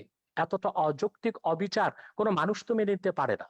ফিলিস্তিনে মুসলমান বসবাস করতে আজকে পারছে না, ইসরায়েলি সন্ত্রাসীদের কারণে বাইতুল মুকাদ্দাসে মুসলমান নামাজ পড়তে পারছে না। সেখানে মুসলমান যদি তার অধিকারকে সংরক্ষণ করার জন্য, অধিকারকে আদায় করার জন্য অস্ত্র হাতে তুলে নেয়, সেটা সন্ত্রাস হয়ে যাবে। সারা বিশ্বব্যাপী জাতিসংঘের তত্ত্বাবধানে সন্ত্রাসকে ছড়ানো হচ্ছে। বাংলাদেশের বিষয়ে বলা হচ্ছে কওমি মাদ্রাসার ছাত্ররা সন্ত্রাস করে, অথচ জেএমবি যখন বাংলাদেশে সিরিজ বোমা হামলা করেছে, কওমি মাদ্রাসাগুলো মাঠে ঘাটে আন্দোলন করেছে সন্ত্রাসের বিরুদ্ধে। হাটহাজারী থেকে আহমদ শফি সাহেব তখন মহাপরিচালক ছিলেন, তিনি স্পষ্ট করে ব্যাখ্যা দিয়েছিলেন নিরপরাধ মানুষকে বোমা মেরে হত্যা করা ইসলাম সমর্থন করে না। সে দায়টা কওমি মাদ্রাসা কেন দিবে? এদেশের মাদ্রাসাগুলো কেন দিবে? বরং পিছনে কারা জড়িত ছিল তারাই দায়ী হবে বলে আমরা বিশ্বাস করি। রমনা বটমূলে যখন বোমা হামলা করা হয়েছিল, তখন আমরা দেখেছি দায় দেওয়া হয়েছিল মাদ্রাসা ছাত্রদের, কিন্তু রমনা বটমূলে বোমা হামলার 1 ঘন্টা পরই আমরা দেখেছি বামপন্থী কিছু সংগঠন ব্যানার নিয়ে আলেম ওলামার বিরুদ্ধে মিছিল বের করেছে। তারা কি করে জানতো যে 1 ঘন্টা আগে রমনা বটমূলে বোমা হামলা হবে? নিশ্চয় ঘটনাটির সাথে তারা জড়িত ছিল। সন্ত্রাসী কর্মকাণ্ড করে দায় তারা আলেম ওলামা পীর মাশায়েখের উপর দেওয়ার চেষ্টা করেছে। আলেম ওলামা পীর মাশায়েখদের ইমেজকে, সম্মানকে ক্ষুণ্ণ করার জন্য, এবং বাংলাদেশে যেন ইসলামের রাজনৈতিক উত্থান না ঘটে সেটা ঠেকাবার জন্য। জি অতএব না জেনে না, তথ্য এটাই প্রমাণ আমি ছাড়া। যেটা হচ্ছে, আপনি আহমেদ শফির কথা বললেন, আপনি একটু মন্তব্য করুন। এই আহমেদ শফি 2013 সালের 15ই ফেব্রুয়ারি সমস্ত তথাকথিত ইসলামিক পত্রিকাগুলোতে, জামাতের এবং তাদের সহযোগীদের পত্রিকা, আধা পৃষ্ঠা একটা খোলা চিঠি লিখেছেন প্রধানমন্ত্রীকে। সেখানে আমার নাম, মুনতাসির মামুনের নাম, জাফর ইকবালের নাম, আমাদের সবার নাম উল্লেখ করে বলেছিলেন এইসব নাস্তিক, মুরতাদ, কাফের এরা। এবং তারপর যেটা ব্লগারদের বিরুদ্ধে তিনি তার ঘাতকদেরকে লেলিয়ে দিলেন, তারপর তো সিরিজ অফ ব্লগার হত্যা আমরা দেখলাম, এবং প্রত্যেকে তারা বলেছে, এবং যারা ওই যে ইয়েটা করেছে, এই হলি আর্টিজান ঘটিয়েছে, তারাও বলেছে তারা জাকির নায়কের ওয়াজ শুনে এবং আহমদ শফির ওয়াজ শুনে তারা এগুলো করেছে। ধর্ষণের ব্যাপারে তিনি যেটা বলেছেন, ধর্ষণটা বেড়েছে কেন? আহমদ শফির সেই ওয়াজ কি আমরা ভুলে গেছি? এখনো ইউটিউবে আপনি পাবেন যে গার্মেন্টস এর মেয়েদেরকে তিনি ঘর থেকে বেরোতে মানা করছেন, ঘর থেকে বেরোলে পুরুষের লালা ঝরবে, এবং যে পুরুষের লালা ঝরবে না সে পুরুষ নয়, তাদেরকে প্রকারান্তরে যে গার্মেন্টস এর মেয়েদেরকে জেনাকারিনী বলছে, যে এরা বাইরে যায় জেনা করবার জন্য। এবং আমার ওই ছবি তো ওখানে আছে, একজন এসে বলেছেন যে ইসলামী আইন অনুযায়ী তিনি প্রমাণ ছাড়া এমন কথা বলতে পারেন না, সেই অনুযায়ী তার 80টা দৌড়াপেট হবে। আমি সেইখানে যাচ্ছি না, আমার কথা হচ্ছে দিস ইজ বাংলাদেশ, এটা বাংলাদেশ। এখানে এখনো ইসলামী হুকুমত কায়েম হয়নি, এখনো কোরআনের আইন কায়েম হয়নি। বাংলাদেশ চলবে বঙ্গবন্ধু যে সংবিধান দিয়ে গেছেন সেই সংবিধান অনুযায়ী। যেদিন আপনারা খিলাফত কায়েম করবেন সেদিন আপনাদের কোরআনের আইন কায়েম করুন, আমাকে 100 বার আপনারা হত্যা করুন, তাতে কিছুই যায় আসে না। কিন্তু কথা হচ্ছে যতক্ষণ পর্যন্ত এটা বাংলাদেশ আছে, ততক্ষণ পর্যন্ত বাংলাদেশের সংবিধানের মূলনীতি আপনাকে বিশ্বাস করতে হবে, আমার বাঙালিত্বের চেতনাকে বিশ্বাস করতে হবে। ধর্ম আমি 100 বার বদলাতে পারি, কিন্তু আমি কখনো আমার এথনিক আইডেন্টিটি, বাঙালি সত্তা, আপনিও এখন বাংলায় কথা বলছেন, আপনি নিজেও একজন 1000 বছর ধরে আপনার পূর্বপুরুষরা বাঙালি ছিলেন, এবং ইসলাম গ্রহণ করবার আগে অন্য ধর্ম ছিল কিংবা কোনো ধর্ম ছিল না। ধর্ম আপনি বদলাতে পারেন, কিন্তু যেটা আপনি বদলাতে পারেন না সেটা হচ্ছে আপনার জাতিসত্তা, এথনিক আইডেন্টিটি। এথনিসিটি অনুযায়ী আমরা 5000 বছরের একটা প্রাচীন জাতি। এই প্রাচীন জাতির আমাদের একটা সভ্যতা আছে, ঐতিহ্য আছে, এবং সংবিধানেও এগুলো রক্ষার কথা দায়িত্ব রাষ্ট্রকে দেওয়া হয়েছে। আমাদের ঐতিহ্য, এগুলো আমাদের রক্ষা করতে হবে। তারপরে আমরা যে যা ধর্ম পালন করব। কেউ যদি ধর্ম পালন না করে, তারও এই দেশে থাকবার সমান অধিকার মর্যাদা দিতে হবে, এবং আছে, সংবিধান অনুযায়ী সেটা আছে। আমার কথা হচ্ছে সহিষ্ণুতা প্রদর্শন করুন, সৌভ্রাতৃত্ব প্রদর্শন করুন, ইসলামকে কলঙ্কিত করবেন না। রাজনীতি টেনে এনে সন্ত্রাসকে বৈধতা দিয়ে ইসলামকে আপনারা দয়া করে কলঙ্কিত করবেন না। পশ্চিমারা একটা অজুহাত পেয়ে গেছে, ইসলাম ব্যাশিং একটা শব্দ পশ্চিমে, এবং তাদেরকে গিয়ে বোঝাতে হয় যে না, আমাদের দেশে ইসলাম হচ্ছে, এটা সুফিদের ইসলাম, এটা শান্তির ইসলাম, কিছু সংখ্যক বিপদগামী, এগুলো আইএস আল কায়দার প্ররোচনায় তারা এগুলো করছে। কিন্তু এই কথাগুলো যখন আমরা ভিন্ন ধর্মকে যখন আক্রমণ করছি ওয়াজের নাম, ভিন্ন মতাবলম্বীদের যখন আক্রমণ করছি ওয়াজের নাম, এবং অশ্লীল কদর্য ভাষায় কথা বলা হচ্ছে, এবং তখন আপনি কি ধারণাটা দিচ্ছেন ইসলাম সম্পর্কে সেটা বলুন। এবং সেইটার যদি বদলা যদি ভারতের হিন্দু মৌলবাদীরা নেয় কিংবা বারবার বুদ্ধিস্ট মৌলবাদীরা নেয়, সেটার আপনি কি জবাব দেবেন? এই জন্য আমি বলি যে বিশ্বের 57টা দেশে মুসলমানরা মেজরিটি, মাইনরিটির রেসপেক্ট করুন, সমান অধিকার মর্যাদা দিন, জি তাদেরকে ওইভাবে ফাতোয়া দিয়ে তাদেরকে হত্যা বা আঘাত করবার ক্ষেত্র তৈরি করবেন না, তাদেরকে প্ররোচিত করবেন না কাউকে যে না শাহরিয়ার কবিরকে হত্যা করলে তুমি বেহেশতে যাবে। এটাই তো তৈরি করা হচ্ছে উন্মাদনা। ব্লগার হত্যার পেছনে এটাই ছিল যে ওকে খুন করতে পারলে, বাবাকে খুন করতে পারলে তুমি বেহেশতে যাবে। জি জনাব এটাই সাহেব, আমি বলি। আপনার কাছে অনেকগুলি প্রশ্ন দর্শক সারি থেকে অনেকেই লিখেছেন। আমি সব প্রশ্ন করা সম্ভব নয়। প্রায় 9,000 শেয়ার করেছেন, এখান থেকে প্রায় হাজার হাজার মন্তব্য এসছে। কেউ কেউ লিখেছেন, যেমন এম বাসিত আশরাফ, তিনি লিখেছেন পৃথিবীতে, শাহরিয়ার কবির সাহেবের কাছে প্রশ্ন করেছেন, পৃথিবীতে প্রথম মানবাধিকার এবং নারীদের সম অধিকারের প্রতিষ্ঠাতা কে? উনি কি জানেন পশ্চিমা বিশ্বের দার্শনিকেরা পৃথিবীর শ্রেষ্ঠ মানব দরদী মানুষ হিসেবে কাকে স্বীকৃতি দেয়? ডেফিনেটলি তিনি কাকে মিন করেছেন আপনি জানেন। সেক্ষেত্রে আপনার বক্তব্য জানতে চেয়েছে এই একজন লেখক। এরপরে রয়েছেন কাফায়েতুল্লাহ সাহেব, আপনার মুক্তিযুদ্ধের অবদান সম্পর্কে জানতে চেয়েছে। এরপরে লিখেছেন, বাংলাদেশের স্বাধীনতা আন্দোলনে যারা যুদ্ধ করেছে তারা কি সবাই স্বাধীনতা বুঝতো? তারা কি জেনে শুনে সবাই মুক্তিযুদ্ধে অংশগ্রহণ করেছে? তাহলে নাস্তিকের বিরুদ্ধে আন্দোলন করতে হলে সবাইকে জানতে হবে কেন? এই ধরনের অনেকগুলি প্রশ্ন করেছেন। মাওলানা ওমর ফারুক লিখেছেন, পারভেজ জুয়েল লিখেছেন, এমডি মাসুম লিখেছেন, শাহিদ আহমেদ লিখেছেন, অনেকেই লিখছেন, লিখে যাচ্ছেন। আপনারা লিখতে থাকুন, আমি সম্ভব হলে কিছু নেব। তবে এই পর্যায়ে অনুষ্ঠানের শেষ প্রান্তে চলে এসেছি, 2 মিনিট করে শুধুমাত্র আপনারা দুজন আবারও শেষ বক্তব্য দেবেন। না, এগুলো কিন্তু জামাতিদের একটা পরিকল্পিত ব্লগ আছে। যখনই আমি কোনো কথা বলি টকশোতে 1000 2000 এগুলো ডিসলাইক আসবে এবং প্রশ্নগুলো করা হবে মুক্তিযুদ্ধ নিয়ে। এটা বলতে বলতে আমি ক্লান্ত হয়ে গেছি। আমার মুক্তিযুদ্ধের কি অবদান আছে, বাংলাদেশের স্বাধীনতা যুদ্ধের দলিলপত্রটা এটা আগাগোড়া পড়ুন। আমি বলে দেবো না কোন পৃষ্ঠা, আপনাকে পড়তে হবে। এই সুযোগে যদি মুক্তিযুদ্ধের ইতিহাসটা আপনাদের মাথায় ঢোকে, পড়ে দিন শাহরিয়ার কবির কি করেছে মুক্তিযুদ্ধে, সাংস্কৃতিক স্কোয়াডে কি অবদান ছিল সেখানে পাবেন। দ্বিতীয় কথা হচ্ছে মানবাধিকার নিয়ে। এখন মানুষের অধিকার মর্যাদা প্রত্যেককে বিশ্বাস করতে হবে। এই পৃথিবীতে আমি শুরুতেই বলেছি যে আমরা 700 কোটি মানুষের মধ্যে 150 কোটি মুসলমান আছে, 150 কোটি হিন্দু আছে, 250 কোটি 200 কোটি খ্রিস্টান আছে, অন্য ধর্মাবলম্বী আছে, নাস্তিকও আছে। আমাদেরকে এই পৃথিবীটাকে বাসযোগ্য করতে হবে, এখানে বাঁচতে হবে সমান অধিকার মর্যাদাকে রেসপেক্ট করে। আমি শুধু এইটাই বলছি, আল্লাহ মানুষ সৃষ্টি করেছেন, আল্লাহ শুধু মুসলমান সৃষ্টি করেন। এইটুকু অন্তত শ্রদ্ধাবোধটা স্রষ্টার উপর আপনার কোনো ডিরেক্ট কোনো প্রশ্ন রয়েছে কিনা একদম সম্পূর্ণভাবে, যেটা আপনি জানতে চান ডক্টর? না না, আমার কোনো প্রশ্ন নেই। আমি তো পরিষ্কার আছি, আমার অবস্থান সম্পর্কে আমি তো পরিষ্কার আছি। যারা বিভ্রান্ত তাদেরকে বলবো যে মানুষকে মানুষ হিসেবে মর্যাদা দিতে শিখুন। আল্লাহ বিচার করবেন কেয়ামতের পরে, কে দোজখে যাবে, কে বেহেশতে যাবে, কে কত পাপ করেছে, গুনাহ করেছে দুনিয়াতে। সেটাকে দুনিয়াতে আপনাকে এই যে জাগতিক শাস্তি, যেটা হচ্ছে ব্লাসফেমির যে কনসেপ্ট, এটা ইসলামের কনসেপ্ট না। কোরআনে কোথাও ব্লাসফেমির জাগতিক শাস্তির বিধান নেই। আল্লাহ নিজে শাস্তি দেবেন তাদেরকে, ব্লাসফেমাসকে। এখন সেইটাকে আপনি ইহুদি খ্রিস্টান আইনের দিকের থেকে এখানে ইমপ্লিমেন্ট করছেন, আল্লাহর অধিকার আপনি নিজের হাতে তুলে নিচ্ছেন। আমার কথা হচ্ছে বাংলাদেশে তো অন্য ধর্মের মানুষ আছে, 57টা দেশে মুসলমানরা মেজরিটি। এখন আমি যদি এখানে মেজরিটি রুল চাপাই, অন্যান্য দেশগুলোতে যখন তারা তাদের মেজরিটি রুল চাপাবে, সেই সব দেশের মুসলমানদের নির্যাতনের দায়িত্ব, ভারত বলুন, শ্রীলঙ্কা বলুন, কিংবা মায়ানমারের মুসলমানদের নির্যাতনের দায়িত্ব কিন্তু আমাদের মোল্লাদেরকে নিতে হবে। তারা যখন হিন্দুদের উপর, বৌদ্ধদের উপর নির্যাতন করবেন, রামুর মতো ঘটনা ঘটাবেন, নাসিরনগরের মতো ঘটনা ঘটাবেন, বা 2001 সালে নির্বাচনের সময়কার মতো ঘটনা ঘটাবেন। তো সেইটাই আমরা বলছি, আমাদের এখানে সব ধর্মের মানুষ সমান অধিকার মর্যাদা নিয়ে বাস করবে। সব ধর্মের মানুষ মুক্তিযুদ্ধে অংশ নিয়েছে। মুক্তিযুদ্ধে আমাদের কি স্লোগান ছিল, মুজিবনগর সরকারের পোস্টার দেখুন, বক্তৃতা দেখুন, নীতি নির্ধারকরা কি বলেছে, পরিষ্কার হয়ে গেছে। যুদ্ধের ভেতর দিয়ে আমাদের যে ভাস্কর্য নিয়ে আপনার কাছ থেকে জাস্ট 1 সেকেন্ড, 5 সেকেন্ড ভাস্কর্য নিয়ে আপনার বক্তব্য শুনতে চাই, যেটা অতি সম্প্রতি অনেক আলোচিত হয়েছে। ভাস্কর্য যখন আমি মিশরে, তখন আমি মিশরে ছিল, মুসলিম ব্রাদারহুড যখন এটা নিয়ে একটা বিতর্ক, সালাফিরা বিতর্ক তুলেছিল, স্ফিংস থাকতে পারবে না। স্ফিংস এটা পৌত্তলিকতা এবং ভাস্কর্য এটা।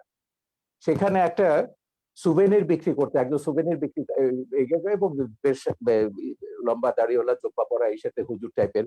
আমি সুভেনি কিনতে বললাম, আমি তুমি ওহাবিরা সালাফিরা, সালাফিরা ওহাবি না, সালাফিরা সেখানে বলছে যে কি এটা তো হারাম ইসে, বলে দেখো এটা হচ্ছে আমাদের সংস্কৃতি, ধর্ম আর সংস্কৃতি এক জিনিস না। সংস্কৃতিটা হচ্ছে খ্রিস্টান মুসলমান নির্বিশেষে এটা সবগুলো আমাদের সংস্কৃতির অন্তর্গত। সালাফিরা দাবি করেছিল, মুসলিম ব্রাদারহুড তখন ক্ষমতায় ছিল, তারা সেটা ভাঙেনি।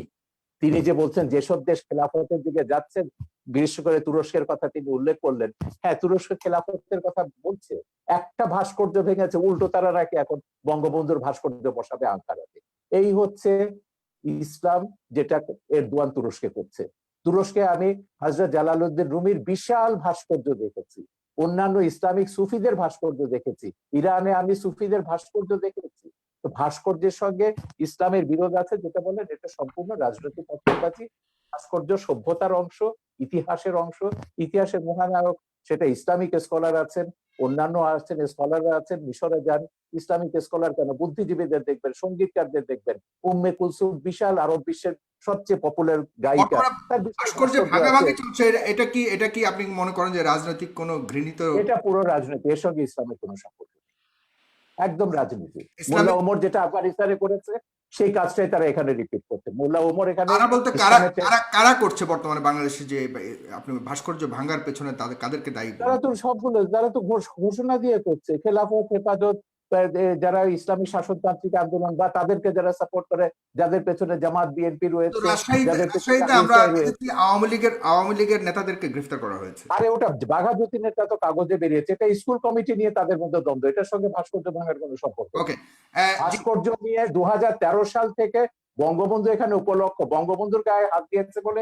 আওয়ামী লীগের টনক নড়েছে কেন? হেফাজতে 13 দফায় ভাস্কর্য ভাঙার কথা নেই, জামাত ইসলামী আগে ভাস্কর্য ভাঙার কথা বলেনি। হেফাজতে 13 দফায় যা আছে, কাদিয়ানীদের কাফের ঘোষণা থেকে শুরু করে ব্লাসফেমি এন্ড পানিশমেন্ট করা, সবগুলোই হচ্ছে জামাতের দফা। এখন এগুলোকে তিনি যতই পার্থক্য করুন না কেন, জামাতের সঙ্গে আমাদের পার্থক্য আছে, তিনি কিন্তু কাদিয়ানীদের কাফের ব্যাপারে জামাতের সঙ্গে একমত, ব্লাসফেমি আইন চালুর ব্যাপারে তিনি জামাতের সঙ্গে একমত, ভাস্কর্য ভাঙার ব্যাপারও আশা করি তিনি নিশ্চয়ই একমত হবেন ওদের সঙ্গে। তো এইটাই হচ্ছে মিলের জায়গাটা। আমি বলছি যে রাজনীতিতে যখনই আনবেন ইসলামকে বা কোনো ধর্মকে, তখনই ওই বার্মার মতন ঘটনা ঘটবে, ভারতের মতন ঘটনা ঘটবে, বাংলাদেশের মতন ঘটনা ঘটবে, পাকিস্তানের মতন ঘটনা ঘটবে। এতে করে কি বিশ্বে শান্তি আসবে বা কোনো দেশে আমরা কি শান্তিতে বাস করতে পারবো? আমার কথা হচ্ছে আমরা সবাই শান্তিতে বাস করতে চাই। এই প্রশ্নটা আমাদের সবারও জনাব ডক্টর এনায়েতুল্লাহ আব্বাসী, আপনি শেষ কথা বলবেন আজকের অনুষ্ঠানের, এবং আপনার কাছে প্রশ্ন অনেকেই করেছে, কিন্তু আমি অনেকের প্রশ্ন নিতে পারছি না, শেষ প্রান্তে চলে এসেছি। মাননীয় আইজিপি মহোদয় বলেছেন যে বাংলাদেশ মৌলবাদী দেশ নয়। আপনারা কার ইশারায় কোন এজেন্ডা বাস্তবায়নের জন্য দেশটাকে মৌলবাদী চরিত্রের তকমা আটানোর চেষ্টা করছেন? আমরা তো আরব সহ বিভিন্ন রাষ্ট্র দেখি না জঙ্গি মিছিল করতে, জঙ্গি মিছিলের কথা বলেছে, কিন্তু আপনারা আমাদের কথায় কথায় আমাদের দেশে জঙ্গি মিছিল করেন। তাহলে দেশটিকে জঙ্গিবাদের দিকে ঠেলে দিচ্ছেন কিনা, কারো উদ্দেশ্য হাসিল করতে চাচ্ছেন কিনা? এবং ফ্রান্সের কথা বলেছেন তিনি, পাশাপাশি তিনি বলেছেন যে এদেশে ইসলাম প্রচার করেছিলেন সুফি সাধকরা, তারা কিন্তু কখনোই তরবারি প্রয়োগের মাধ্যমে ইসলাম প্রচার করেনি। আপনারা কেন এখন এমন উস্ফলন দেখাচ্ছেন? এটা কেন, বা এ ব্যাপারে উনি প্রশ্ন করেছেন আপনাদের আলেম সমাজের কাছে। ধন্যবাদ সাগর। প্রথমে শাহরিয়ার কবির সাহেবকে বলবো যে তিনি জামাত ফোবিয়াতে ভুগতেছেন, সব জায়গায় জামাতের গন্ধ পান তিনি, এটা ঠিক নয়। আমি আবারও বলছি, এদেশের মূলধারার আলেম ওলামার সাথে জামাতের কোনো সম্পর্ক নেই, যদিও বা একটি বিরাট জনগোষ্ঠী জামাতের অনুসরণ করছে। কাদিয়ানীরা নিঃসন্দেহে অমুসলিম এবং কাফের, এটা পৃথিবীর সকল মুসলমানের মত, কোরআনের মত, সুন্নার মত, ইজমায় উম্মতের মত। তারা কাফের এবং অমুসলিম, তাদেরকে যারা এটা কাফের বলবে না মওদুদির তারাও প্রথম কাফের। লেখা, কাদিয়ানী না, মাসালাটা এটা মওদুদির লেখা। ভুল, আপনি জানেন না এটা, কাদিয়ানী আপনি মাসালা কি জানেন না। মওদুদি লেখেনি? কাদিয়ানী মাসালা মওদুদি, মওদুদি লেখা। আমি বলছি, প্রথম কাদিয়ানীদের বিরুদ্ধে আন্দোলনের ডাক দিয়েছেন আল্লামা ইউসুফ বিন নুরি রহমতুল্লাহ, করাচি ইউসুফ বিন নূর মাদ্রাসার যিনি মোহতামিম ছিলেন। আন্দোলনে পুরোধা নেতৃত্ব দিয়েছেন আমার ওস্তাদ মোহতারাম আল্লামা তাকি উসমানী এবং মুফতি শফি রহমতুল্লাহ। সাথে আন্দোলনে যোগ দিয়েছিল আবুল আলা মওদুদি এবং তার লোকজন। বরং পাকিস্তানের সকল ঘরানার মুসলিমরাই কাদিয়ানী বিরোধী আন্দোলনে অংশগ্রহণ করেছিল। দ্বিতীয় যে এবং ওই কথাটি মামলায় কিন্তু আমি মওদুদির মৃত্যুদণ্ড হয়েছিল, আর কারণ না, মওদুদির মৃত্যুদণ্ড হয়েছিল ওই মামলাতে, যেটা সৌদি সেটা বাদশার অনুরোধে প্রত্যাহার করা। সেটা সেটা সেটা মৃত্যুদণ্ড কার হলো সেটা হয়তোবা পাকিস্তান সরকারের রাজনৈতিক কোনো প্রতিহিংসা ছিল মওদুদির উপর, সেজন্য মওদুদিকে মামলা দেবার চেষ্টা করেছে। আর যেহেতু অন্যান্য নেতৃবৃন্দ রাজনীতিতে জড়িত ছিলেন না, তাদেরকে মামলা দেবার সুযোগ হয়নি, এটা একটি কারণ হতে পারে। দ্বিতীয় যে বিষয়টি বললেন, ব্লগারদের বিষয়।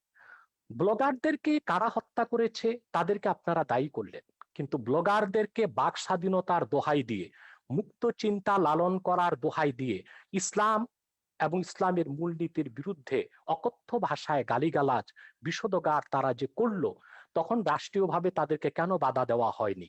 যদি তাদেরকে রাষ্ট্রীয়ভাবে বাধা দেওয়া হতো, ধর্মনিরপেক্ষতার যদি একটি সংজ্ঞা এটাও হয় সকল ধর্মের অধিকার রক্ষা করা, তাহলে আপনি ইসলামের অধিকার রক্ষা করবেন না? এটা কেমন ধর্মনিরপেক্ষতা? আপনার আপনার তো উচিত ছিল 57 ধারায় সব ব্লগারদেরকে গ্রেফতার করা হয়েছে। আপনার ব্লগারদেরকে হত্যার আগে কাউকে গ্রেফতার করা হয় নাই।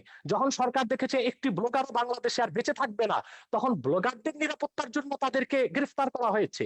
কিন্তু যদি ব্লাসফেমি আইন বাংলাদেশে থাকতোই, তাহলে তো ব্লগারদের এই সুযোগ হতো না, তাহলে কারো তো হাতে অস্ত্র নেবার প্রয়োজন হতো না। তৃতীয় যে বিষয়টি আপনি বলেছেন, সুফিবাদের মাধ্যমে ইসলাম এসেছে এবং আইজিপির যে প্রশ্ন এসেছে, আইজিপি মহোদয় এর কথা থেকে তো স্পষ্ট বোঝা যাচ্ছে তিনি ইসলামের প্রতি অত্যন্ত শ্রদ্ধাশীল, হয়তো বা মিস আন্ডারস্ট্যান্ডিং আছে তার। সেটা হচ্ছে, তরবারির জোরে ইসলাম আসে নাই, কিন্তু ইসলাম প্রতিষ্ঠায় তরবারি ব্যবহার হয়েছে। তরবারির জোরে ইসলাম প্রতিষ্ঠিত হওয়া এক জিনিস, আর ইসলাম প্রতিষ্ঠায় তরবারি ব্যবহার আরেক জিনিস। ইসলাম যে জিহাদ দিয়েছে তা অনেকটাই ডিফেন্সিভ, অফেন্সিভ নয়। যখন ইসলাম প্রতিষ্ঠার ক্ষেত্রে অমুসলিম শক্তি অন্যায়ভাবে হামলা করেছে, আক্রমণ করেছে, তখনই তরবারির ব্যবহার করতে হয়েছে। এমনকি এই ক্ষেত্রে আমি উদাহরণ দিব মঈনুদ্দিন চিশতি রহমতুল্লাহ। তিনি যখন আজমিরে আসলেন, ইসলামের শাশ্বত বিধান, ইসলামের উদারতার মাধ্যমে ইসলামের দাওয়াত দিলেন, বারবার তাকে আঘাত করেছে সে পৃথ্বীরাজ। তখন ইসলামকে সুসংহত করতে যে মোহাম্মদ ঘড়িকে তিনি আহ্বান করেছেন। তরবারির জোরে তিনি ইসলাম প্রতিষ্ঠিত করেননি, তবে ইসলাম প্রতিষ্ঠার ক্ষেত্রে তরবারির ব্যবহার হয়েছে, সেটা একটা ভিন্ন জিনিস। চতুর্থ যে বিষয়টি তিনি বলেছেন, সন্ত্রাস। সন্ত্রাস তো আমাদের দেশে অনেক রকম সন্ত্রাস হচ্ছে। যারা কলমের মাধ্যমে দুর্নীতি করে হাজার হাজার কোটি টাকা বিদেশ পাচার করছে, তারাও তো সন্ত্রাসী, কলম সন্ত্রাসী তারা। যারা বাংলাদেশে বন জঙ্গল উজাড় করে গাছপালা সবকিছু বিক্রি করে খেয়ে ফেলছে, তারা পরিবেশ সন্ত্রাসী। অনেক রকম সন্ত্রাসী আমাদের বাংলাদেশে আছে। কিন্তু আমাদের দেশে যে অস্ত্র সন্ত্রাসীর কথা বলছেন, এটা জুজুর ভয়। আসলে বাংলাদেশে কোনো সশস্ত্র জিহাদি সংগঠনের অস্তিত্বই নেই। জেএমবি বলে যেটা ছিল, সেটা অনেক তদন্তের বিষয়, সেটার সাথে মূলধারার ইসলামপন্থী ও মাদ্রাসার ছাত্রদের কোনো সম্পর্ক নেই। হোলি আর্টিজারে আমরা দেখেছি যারা সন্ত্রাসী হামলা করেছে বলা হচ্ছে, তারা কেউ মাদ্রাসার ছাত্র ছিল না, তারা ইংলিশ মিডিয়ামের ছাত্র ছিল। যদিও বা তারা বলেছে জাকের নায়কের কথায় তারা উদ্বুদ্ধ হয়েছে। আমি ওপেন চ্যালেঞ্জ করব, জাকের নায়কের এমন একটি বক্তব্য কেউ দেখাতে পারবে না যেখানে তিনি সশস্ত্র, যেখানে তিনি সন্ত্রাসকে উস্কে দিয়েছেন। জাকির নায়কের কোন একটি বক্তব্যে এটা দেখানো যাবে না। মূলত এটা ছিল একটি প্রি প্ল্যান প্রোগ্রাম। জাকির নায়কের বক্তব্য বন্ধ করা, ভারত থেকে তাকে বিতাড়িত করার জন্য এটা একটি সাজানো নাটক ছিল। এবং তাতেও আমাদের বাংলাদেশের কোনো মাদ্রাসার ছাত্র শিক্ষক জড়িত ছিল না, ইংলিশ মিডিয়ামের ছাত্ররা জড়িত ছিল। অতএব কোথায় কোথায় সন্ত্রাসের দায়ভার এদেশের আলেম ওলামা পীর মাশায়েখ ও মাদ্রাসা ছাত্রদের উপর দেওয়া, এটা অবিচার ছাড়া আর কিছুই নয়। এটা প্রত্যক্ষ বা পরোক্ষ যেভাবেই হোক ইসলাম বিদ্বেষ ছাড়া আর কিছু নয়। শিক্ষা ব্যবস্থায় আজকে ধর্মনিরপেক্ষতার প্রভাব বাড়ানো হয়েছে। সেখানে বাংলাদেশের শিক্ষা ব্যবস্থায় যে ধর্মনিরপেক্ষতার প্রভাব আসতেছে, সেটাকে আমরা দেখতেছি ধর্মহীনতা। ইসলামের মূল আকীদা বিরোধী অনেক শিক্ষা আমাদের শিক্ষা ব্যবস্থায় ঢুকানো হয়েছে। যেমন নবম থেকে মাস্টার্স পর্যন্ত প্রাণীবিজ্ঞান, জুলজিতে দ্য থিওরি অফ এভোলিউশন, ডারউইনের বিবর্তনবাদকে ঢুকানো হয়েছে বাংলাদেশে। অথচ সারা দুনিয়ার বিজ্ঞানীগণ একমত হয়েছে, the theory of evolution is not a scientific fact, it is nothing but hypothesis of Darwin. বিবর্তনবাদ এটা বৈজ্ঞানিক কোনো প্রমাণিত বিষয় নয়, এটা হচ্ছে ডারউইনের একটি মন গড়া মতবাদ। অথচ তা আমাদের শিক্ষা ব্যবস্থায় ঢুকানো হয়েছে। যারাই বিবর্তনবাদ করবে, পরকালে তারা অবিশ্বাসী হবে, ইসলাম থেকে তারা দূরে সরে যাবে।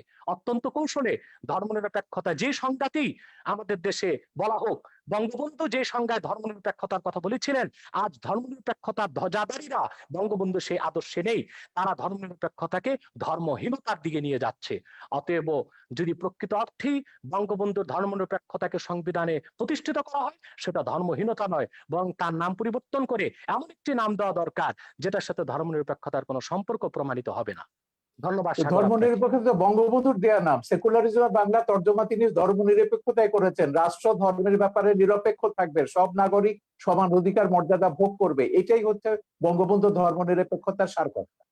প্রত্যেক নাগরিক তার নিজের ধর্ম পালন করবে, জি, ধর্ম পালনের স্বাধীনতা থাকবে, কিন্তু আপনি আপনার বঙ্গবন্ধু ধর্ম আরেকজনের উপর জোর করে চাপাতে পারবেন না, না, আরেকজনকে হত্যার প্ররোচনা দিতে পারবেন না। বাংলাদেশে কোন মুসলিম চিন্তাবিদ ইসলাম ধর্মকে অন্যের উপর চাপিয়ে দেবার চেষ্টা করেননি, এর কোন নজির ওয়াজগুলো আপনারা দেখেন, দেখাতে পারবেন না। না না, ওয়াজ বা আমি প্রত্যেকটা নিজে ওয়াজে ওয়াজ তারা করি। আপনি আপনি ওয়াজ শুনেছেন না আওয়াজ শুনেছেন আমি জানি না। কোরআন সুন্নাহ বিরোধী যেটা হয় সেটা ওয়াজ নয়, সেটা আওয়াজ।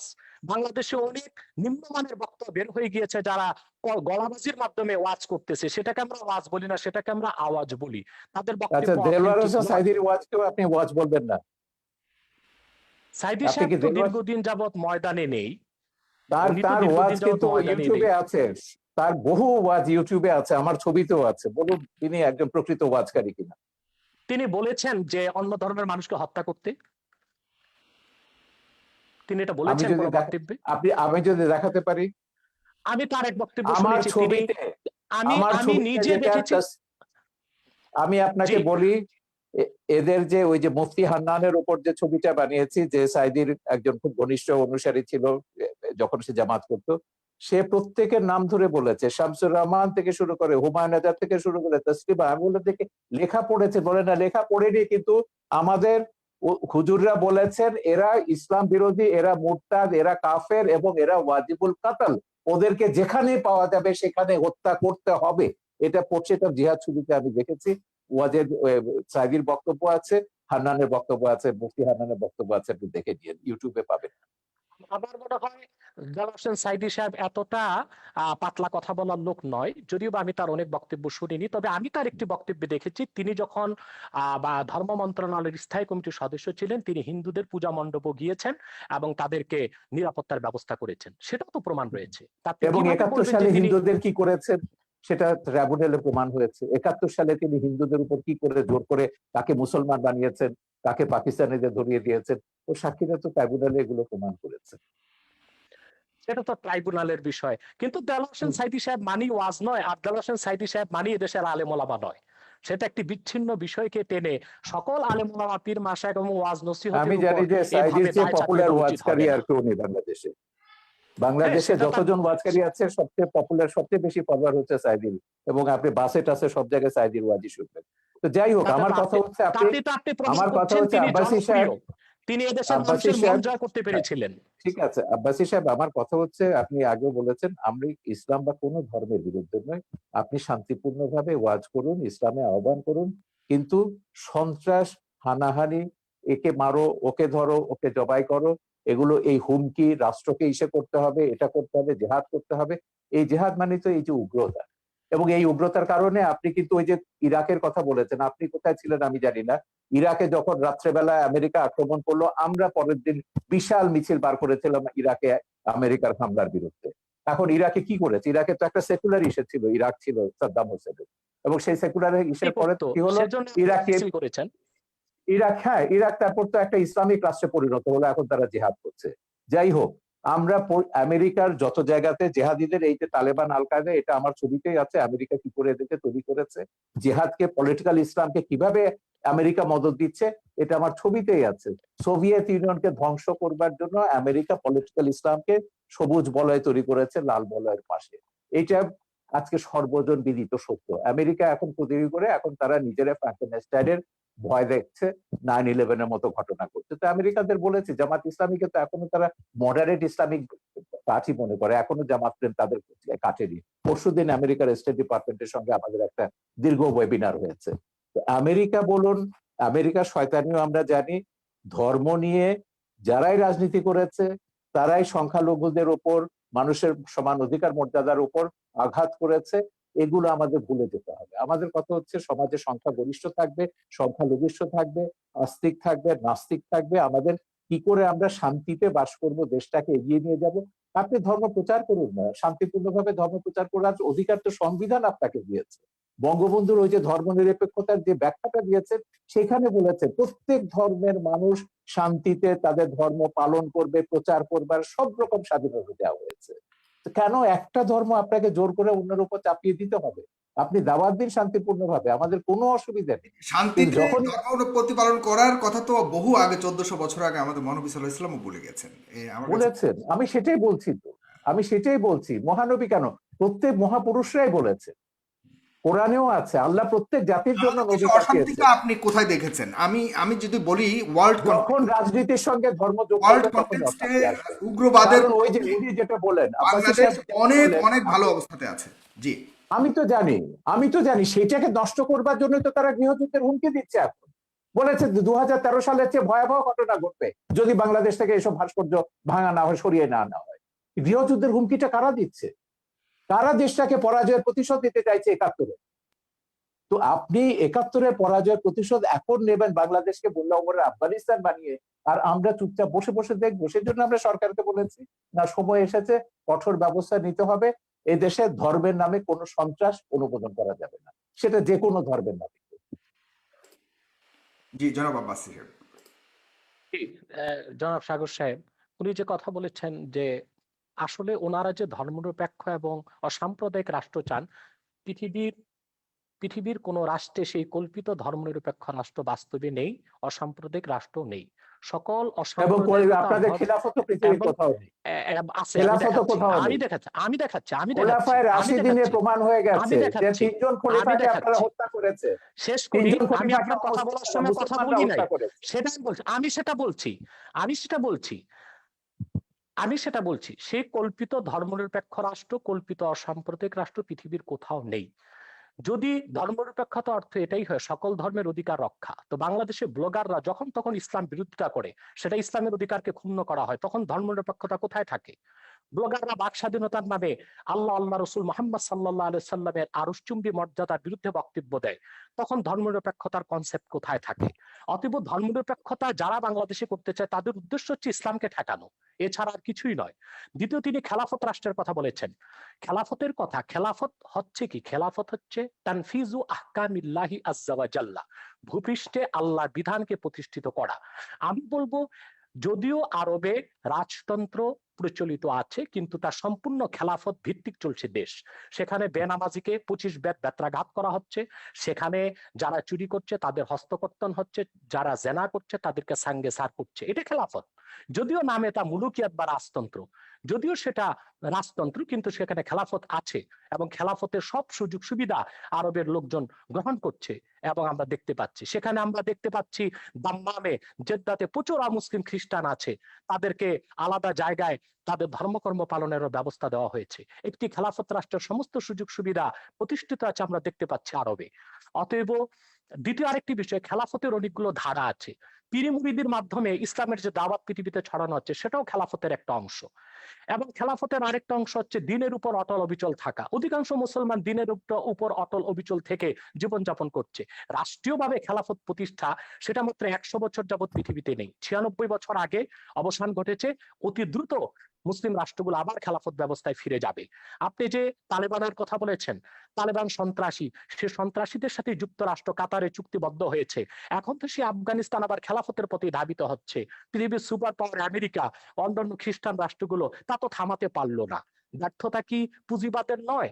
পৃথিবীব্যাপী সন্ত্রাসকে উস্কে দিচ্ছে পুঁজিবাদ, আর সেটার একমাত্র উদ্দেশ্য হচ্ছে ইসলামের রাজনৈতিক উত্থানকে ঠেকানো ছাড়া আর কিছু নয়। আর আমি অনুরোধ করব বাংলাদেশের বুদ্ধিজীবী সমাজকে, ইসলামকে বিভিন্ন নামে আপনারা অভিহিত করবেন না। রেডিক্যাল ইসলাম, মডারেট ইসলাম, এই নামগুলো ইসলামের ক্ষেত্রে আপনি প্রযোজ্য তো নয়। বলছেন ইসলাম মওদুদির একটি। আকীদাকে আপনারা ইসলাম বিরোধী মনে করেন, মওদুদির হ্যাঁ, সেজন্য অনুসারীদেরকে সেটাকে আপনি ইসলাম বলবেন মুসলমান। কেন? সেটাকে ইসলাম বলবেন কেন? ইসলাম তো সেটাই ওইটাই যেটা তো আমি আল্লাহ বলছি, দিয়েছেন, আপনি সেটা তো সেটাই। মওদুদিকে আপনি নাম আপনি দিবেন কেন? আপনি সেটাকে নাম দেওয়া জামাতকে যাবে না। মুসলমান বলবেন না, ইসলাম আপনি ইসলাম জামাতকে ইসলামের মুসলমান বলবেন না, জামাতও আপনাকে মুসলমান মনে করে না। তো এই বিরোধটার মীমাংসা রাষ্ট্র কেন নেবে? আপনাদের এই না বিরোধের না মীমাংসায় না আমি কেন যাব? না না, আমি এটা রাষ্ট্র বলছি এখানে না যেতে তাদেরকে পারে না। মুসলমান মনে করি না, এটা বলা হচ্ছে না, কিন্তু তারা যে ইসলামের ব্যাখ্যা দিবে সেটাই ইসলাম, এটা আমি স্বীকার করব না। না না, এটা ইসলাম তো হাফেজি সেটাই হুজুর যেটা থেকে শুরু আল্লাহ করে, দিয়েছেন। এই ইসলাম হাফেজি তো হুজুর সেটাই থেকে যেটা শুরু আল্লাহ করে দিয়েছেন। 72টা ওলামায়ে কেরাম তারা বলেছেন মওদুদির অনুসারীদের পেছনে নামাজ পড়া হারাম। এগুলো ফতোয়া আমরা দেখেছি, মওদুদির বিরুদ্ধে ফতোয়া দেখেছি, মওদুদির পক্ষেও দেখেছি। এই বিতর্কে রাষ্ট্রকে জড়াবেন না, এটা আলেমরা নিজেরা নিজেদের মধ্যে ফয়সালা করুন। জি, আমরা এই বিতর্কটা রাষ্ট্রের মধ্যে আনতে চাই। আমরা অনুষ্ঠানের প্রায় শেষ প্রান্তে চলে এসেছি, শুধুমাত্র শেষ করতে হবে, আমার যেতে হবে সাগর ভাই। এক সেকেন্ডে 1 শুধু ঘন্টা প্রোগ্রাম আপনার। মন্তব্য করবেন জনাব এনায়েতুল্লাহ আব্বাসী, যে ভাস্কর্য বিতর্কে অনেকটাই আপনারা পিছিয়েছেন। অনেকে মনে করছেন আপনাদের হয়তো কিছুটা প্রাপ্তি যোগ হয়েছে। সেক্ষেত্রে এই পিছিয়ে আসাটাকে কি ধর্ম অনুভূতির মলাটে শুধুই প্রাপ্তি আর স্বার্থের রাজনীতি কিনা? চমৎকার প্রশ্ন করেছেন। আপনার উত্তরটি আমি দিচ্ছি। প্রথমে বলছি যে আমরা আহ, ইসলামের ব্যাখ্যা কোনো ব্যক্তি থেকে নিব না। আমরা ইসলামের ব্যাখ্যা নিব কোরআন থেকে, হাদিস থেকে এবং আইম্মায়ে মুজতাহিদিন থেকে, সালফে সালিহিন থেকে। অন্য কোনো ব্যক্তি বা অন্য কোনো ব্যক্তির কোনো ব্যাখ্যা আমরা যদি কোরআন সুন্নাহ মোতাবেক হয় সেটা গ্রহণ করব, নতুবা সেটা পরিত্যাজ্য। যে কথাটি বলছেন আপনি ভাস্কর্যের ব্যাপারে, যে ভাস্কর্যের ব্যাপারে আমার আন্দোলনটা ছিল অরাজনৈতিক, বিরুদ্ধে।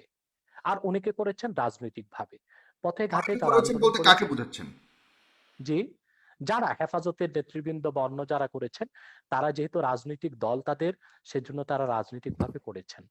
আর অরাজনৈতিক ভাবে আমরা আমাদের অবস্থান থেকে ভাস্কর্যের ব্যাপারে ইসলামের সুস্পষ্ট ব্যাখ্যা তুলে ধরেছি, যে ভাস্কর্য মিশরে আছে, তুরস্কে আছে, এগুলো কোনো দলিল নয়। কোরআন সুন্নাহ মোতাবেক ভাস্কর্য ইসলামে নিষিদ্ধ। অতএব রাষ্ট্রীয় পৃষ্ঠপোষকতায় তা যদি হয়, তাহলে বৃহত্তম মুসলমানদের অনুভূতিতে আঘাত লাগবে। বাকি যারা রাজনৈতিক ভাবে একটু নমনীয়তা অবলম্বন একই করছেন, একই কথা আমি বলেছেন বাবুনগরী, এরা মামুনুল হকরা কিন্তু একই কথা বলেছেন আপনি যেটা বলছেন। আমি একটু আমার শেষ সঙ্গে করি। টকশোতে আমি মামুনুল হক একই কথা বলছেন। আমি একটু শেষ করি। দ্বিতীয়, তারা যারা এখন নমনীয়তার পথ অবলম্বন করেছে, আমি তো তাদেরকে ধন্যবাদ দিব। তারা পরমসহিষ্ণুতাকে প্রকাশ করেছে। অর্থাৎ তারা আসলে ভাঙচুরে বিশ্বাসী নয়, তারা সন্ত্রাস সহিংসতায় বিশ্বাসী নয়। তারা রাজনৈতিক ভাষা, আন্দোলনের ভাষায় সরকারকে মেসেজ দিয়েছে যে দেশের অধিক সংখ্যক মুসলমান ভাস্কর্যকে চায় না, অতএব ভাস্কর্য না করা হোক, এটা মুসলমানদের অনুভূতির প্রতি শ্রদ্ধা দেখানো হোক। আর দ্বিতীয়ত, ভাস্কর্যের বিপক্ষে যারা আন্দোলন করেছে, কথা বলেছে, কেউ পারচেজ করেছে কি না, রাজনৈতিক স্বার্থে করেছে কি না, সেটা তাদের ব্যক্তিগত বিষয়। সেটার সাথে বৃহত্তর মুসলিম সমাজ ও অরাজনৈতিক আলেম ওলামাদের কোনো সম্পর্ক নেই। অরাজনৈতিক আলেম ওলামা ও বৃহৎ স্বার্থে যে এদেশের বৃহৎ মুসলিম সমাজ যে বিরোধিতা করছে, তা একান্তই ইসলামের অনুভূতি থেকে। দ্বিতীয়ত, যারা নমনীয়তা এখন অবলম্বন করছে, আমি তো শুনতে পেরেছি যে স্বরাষ্ট্রমন্ত্রী মহোদয়ের সাথে তারা সাক্ষাৎ করেছেন এবং স্বরাষ্ট্রমন্ত্রী মহোদয় তাদেরকে আশ্বাস দিয়েছেন যে অনতিবিলম্বেই সরকার আলেম ওলামার সাথে বসবেন এবং সুন্দর একটি সুরাহা বের করার চেষ্টা করবেন। যদি রাষ্ট্রের পক্ষ থেকে এই ধরনের আশ্বাস দেওয়া হয়, সেখানে তো আর আন্দোলন করে মাঠ গরম করার কোনো প্রয়োজন নেই। অতএব ওলামায়ে কেরাম যারা এখন শীতলতা অবলম্বন করেছেন, আমি মনে করি তারা প্রজ্ঞার পরিচয় দিয়েছেন। জি, অনেক ধন্যবাদ জনাব শাহরিয়ার কবির। আপনি অনেক ব্যস্ততার মধ্যেও আমাকে সময় দিয়েছেন, ফেস দ্য পিপলকে সময় দিয়েছেন। আপনাকে আবারও নেক্সট টাইম অন্য একটা অনুষ্ঠানে আপনাকে আশা করছি। এই বিতর্কের অবসান আমরা সবাই চাই, আপনি যেমনটা চান আমরাও চাই। এই দেশ শান্তির দেশ, এই দেশের 30 লক্ষ শহীদের রক্তের বিনিময়ে অর্জিত এই দেশে আমরা কোনোভাবে কোনো বিভেদ, কোনো আমাদের মতামতের মধ্যে, আমাদের জীবন ধারা পরিচালনার মধ্যে, জীবন ব্যবস্থার মধ্যে কোনো ধরনের বিভক্তি থাকুক, এটা আমরা কখনোই চাই না। আমরা সবাই সমানভাবেই চলতে চাই। তবে কিছু কিছু কনফ্লিক্ট যেগুলি আমাদের মনের মধ্যে আছে, সেগুলি এই ধরনের আলোচনার মাধ্যমে অনেকটাই পরিষ্কার হয়ে যাবে আমি মনে করি। এবং আশা করি আমরা সামনের বঙ্গবন্ধুর, জিয়াউর রহমানের এবং অন্যান্য যারা বড় বড় ব্যক্তিত্বরা যে এই দেশকে স্বাধীন করার জন্য জীবনকে উৎসর্গ করেছেন, তাদের যে চাওয়া ছিল সেটা পরিপূর্ণভাবে সফলতা অর্জন করবে আমি বিশ্বাস করি। তো সুতরাং এই অনুষ্ঠানটিকে আপনারা অবশ্যই নিজেদের টাইমলাইনে শেয়ার করে এবং আমাদের ইউটিউব চ্যানেলটিকে অবশ্যই সাবস্ক্রাইব করে আমাদের অন্য অনুষ্ঠানগুলি দেখার আহ্বান জানিয়ে আজকের এই অনুষ্ঠানটি এখানে শেষ করছি। জনাব ডক্টর এনায়েতুল্লাহ আব্বাসী, আপনাকে অনেক ধন্যবাদ। আপনি অসুস্থ আমি জানি আজকে, তবু আপনি এসছেন, এটা একটা বিশাল প্রাপ্তি আমার জন্য, আমার অনুষ্ঠানের দর্শকদের জন্য অনেক বড় প্রাপ্তি। আপনি এই অসুস্থতা নিয়েও জনাব শাহরিয়ার কবিরের সাথে বসবেন বলে আপনি এসছেন। এতে হাজারো লাখো লাখো আজকের মানুষ যারা দেখেছে, তারা অনেক আপনার প্রতি অনেক কৃতজ্ঞতা। আমার পক্ষ থেকে, তাদের পক্ষ থেকে আমি জানাচ্ছি আপনার প্রতি কৃতজ্ঞতা। ধন্যবাদ, ভালো থাকবেন। জনাব শাহরিয়ার কবির ভালো থাকবেন, সুস্থ থাকবেন। ডক্টর এনায়েতুল্লাহ আব্বাসী সুস্থ থাকবেন। খুদা হাফেজ। ধন্যবাদ।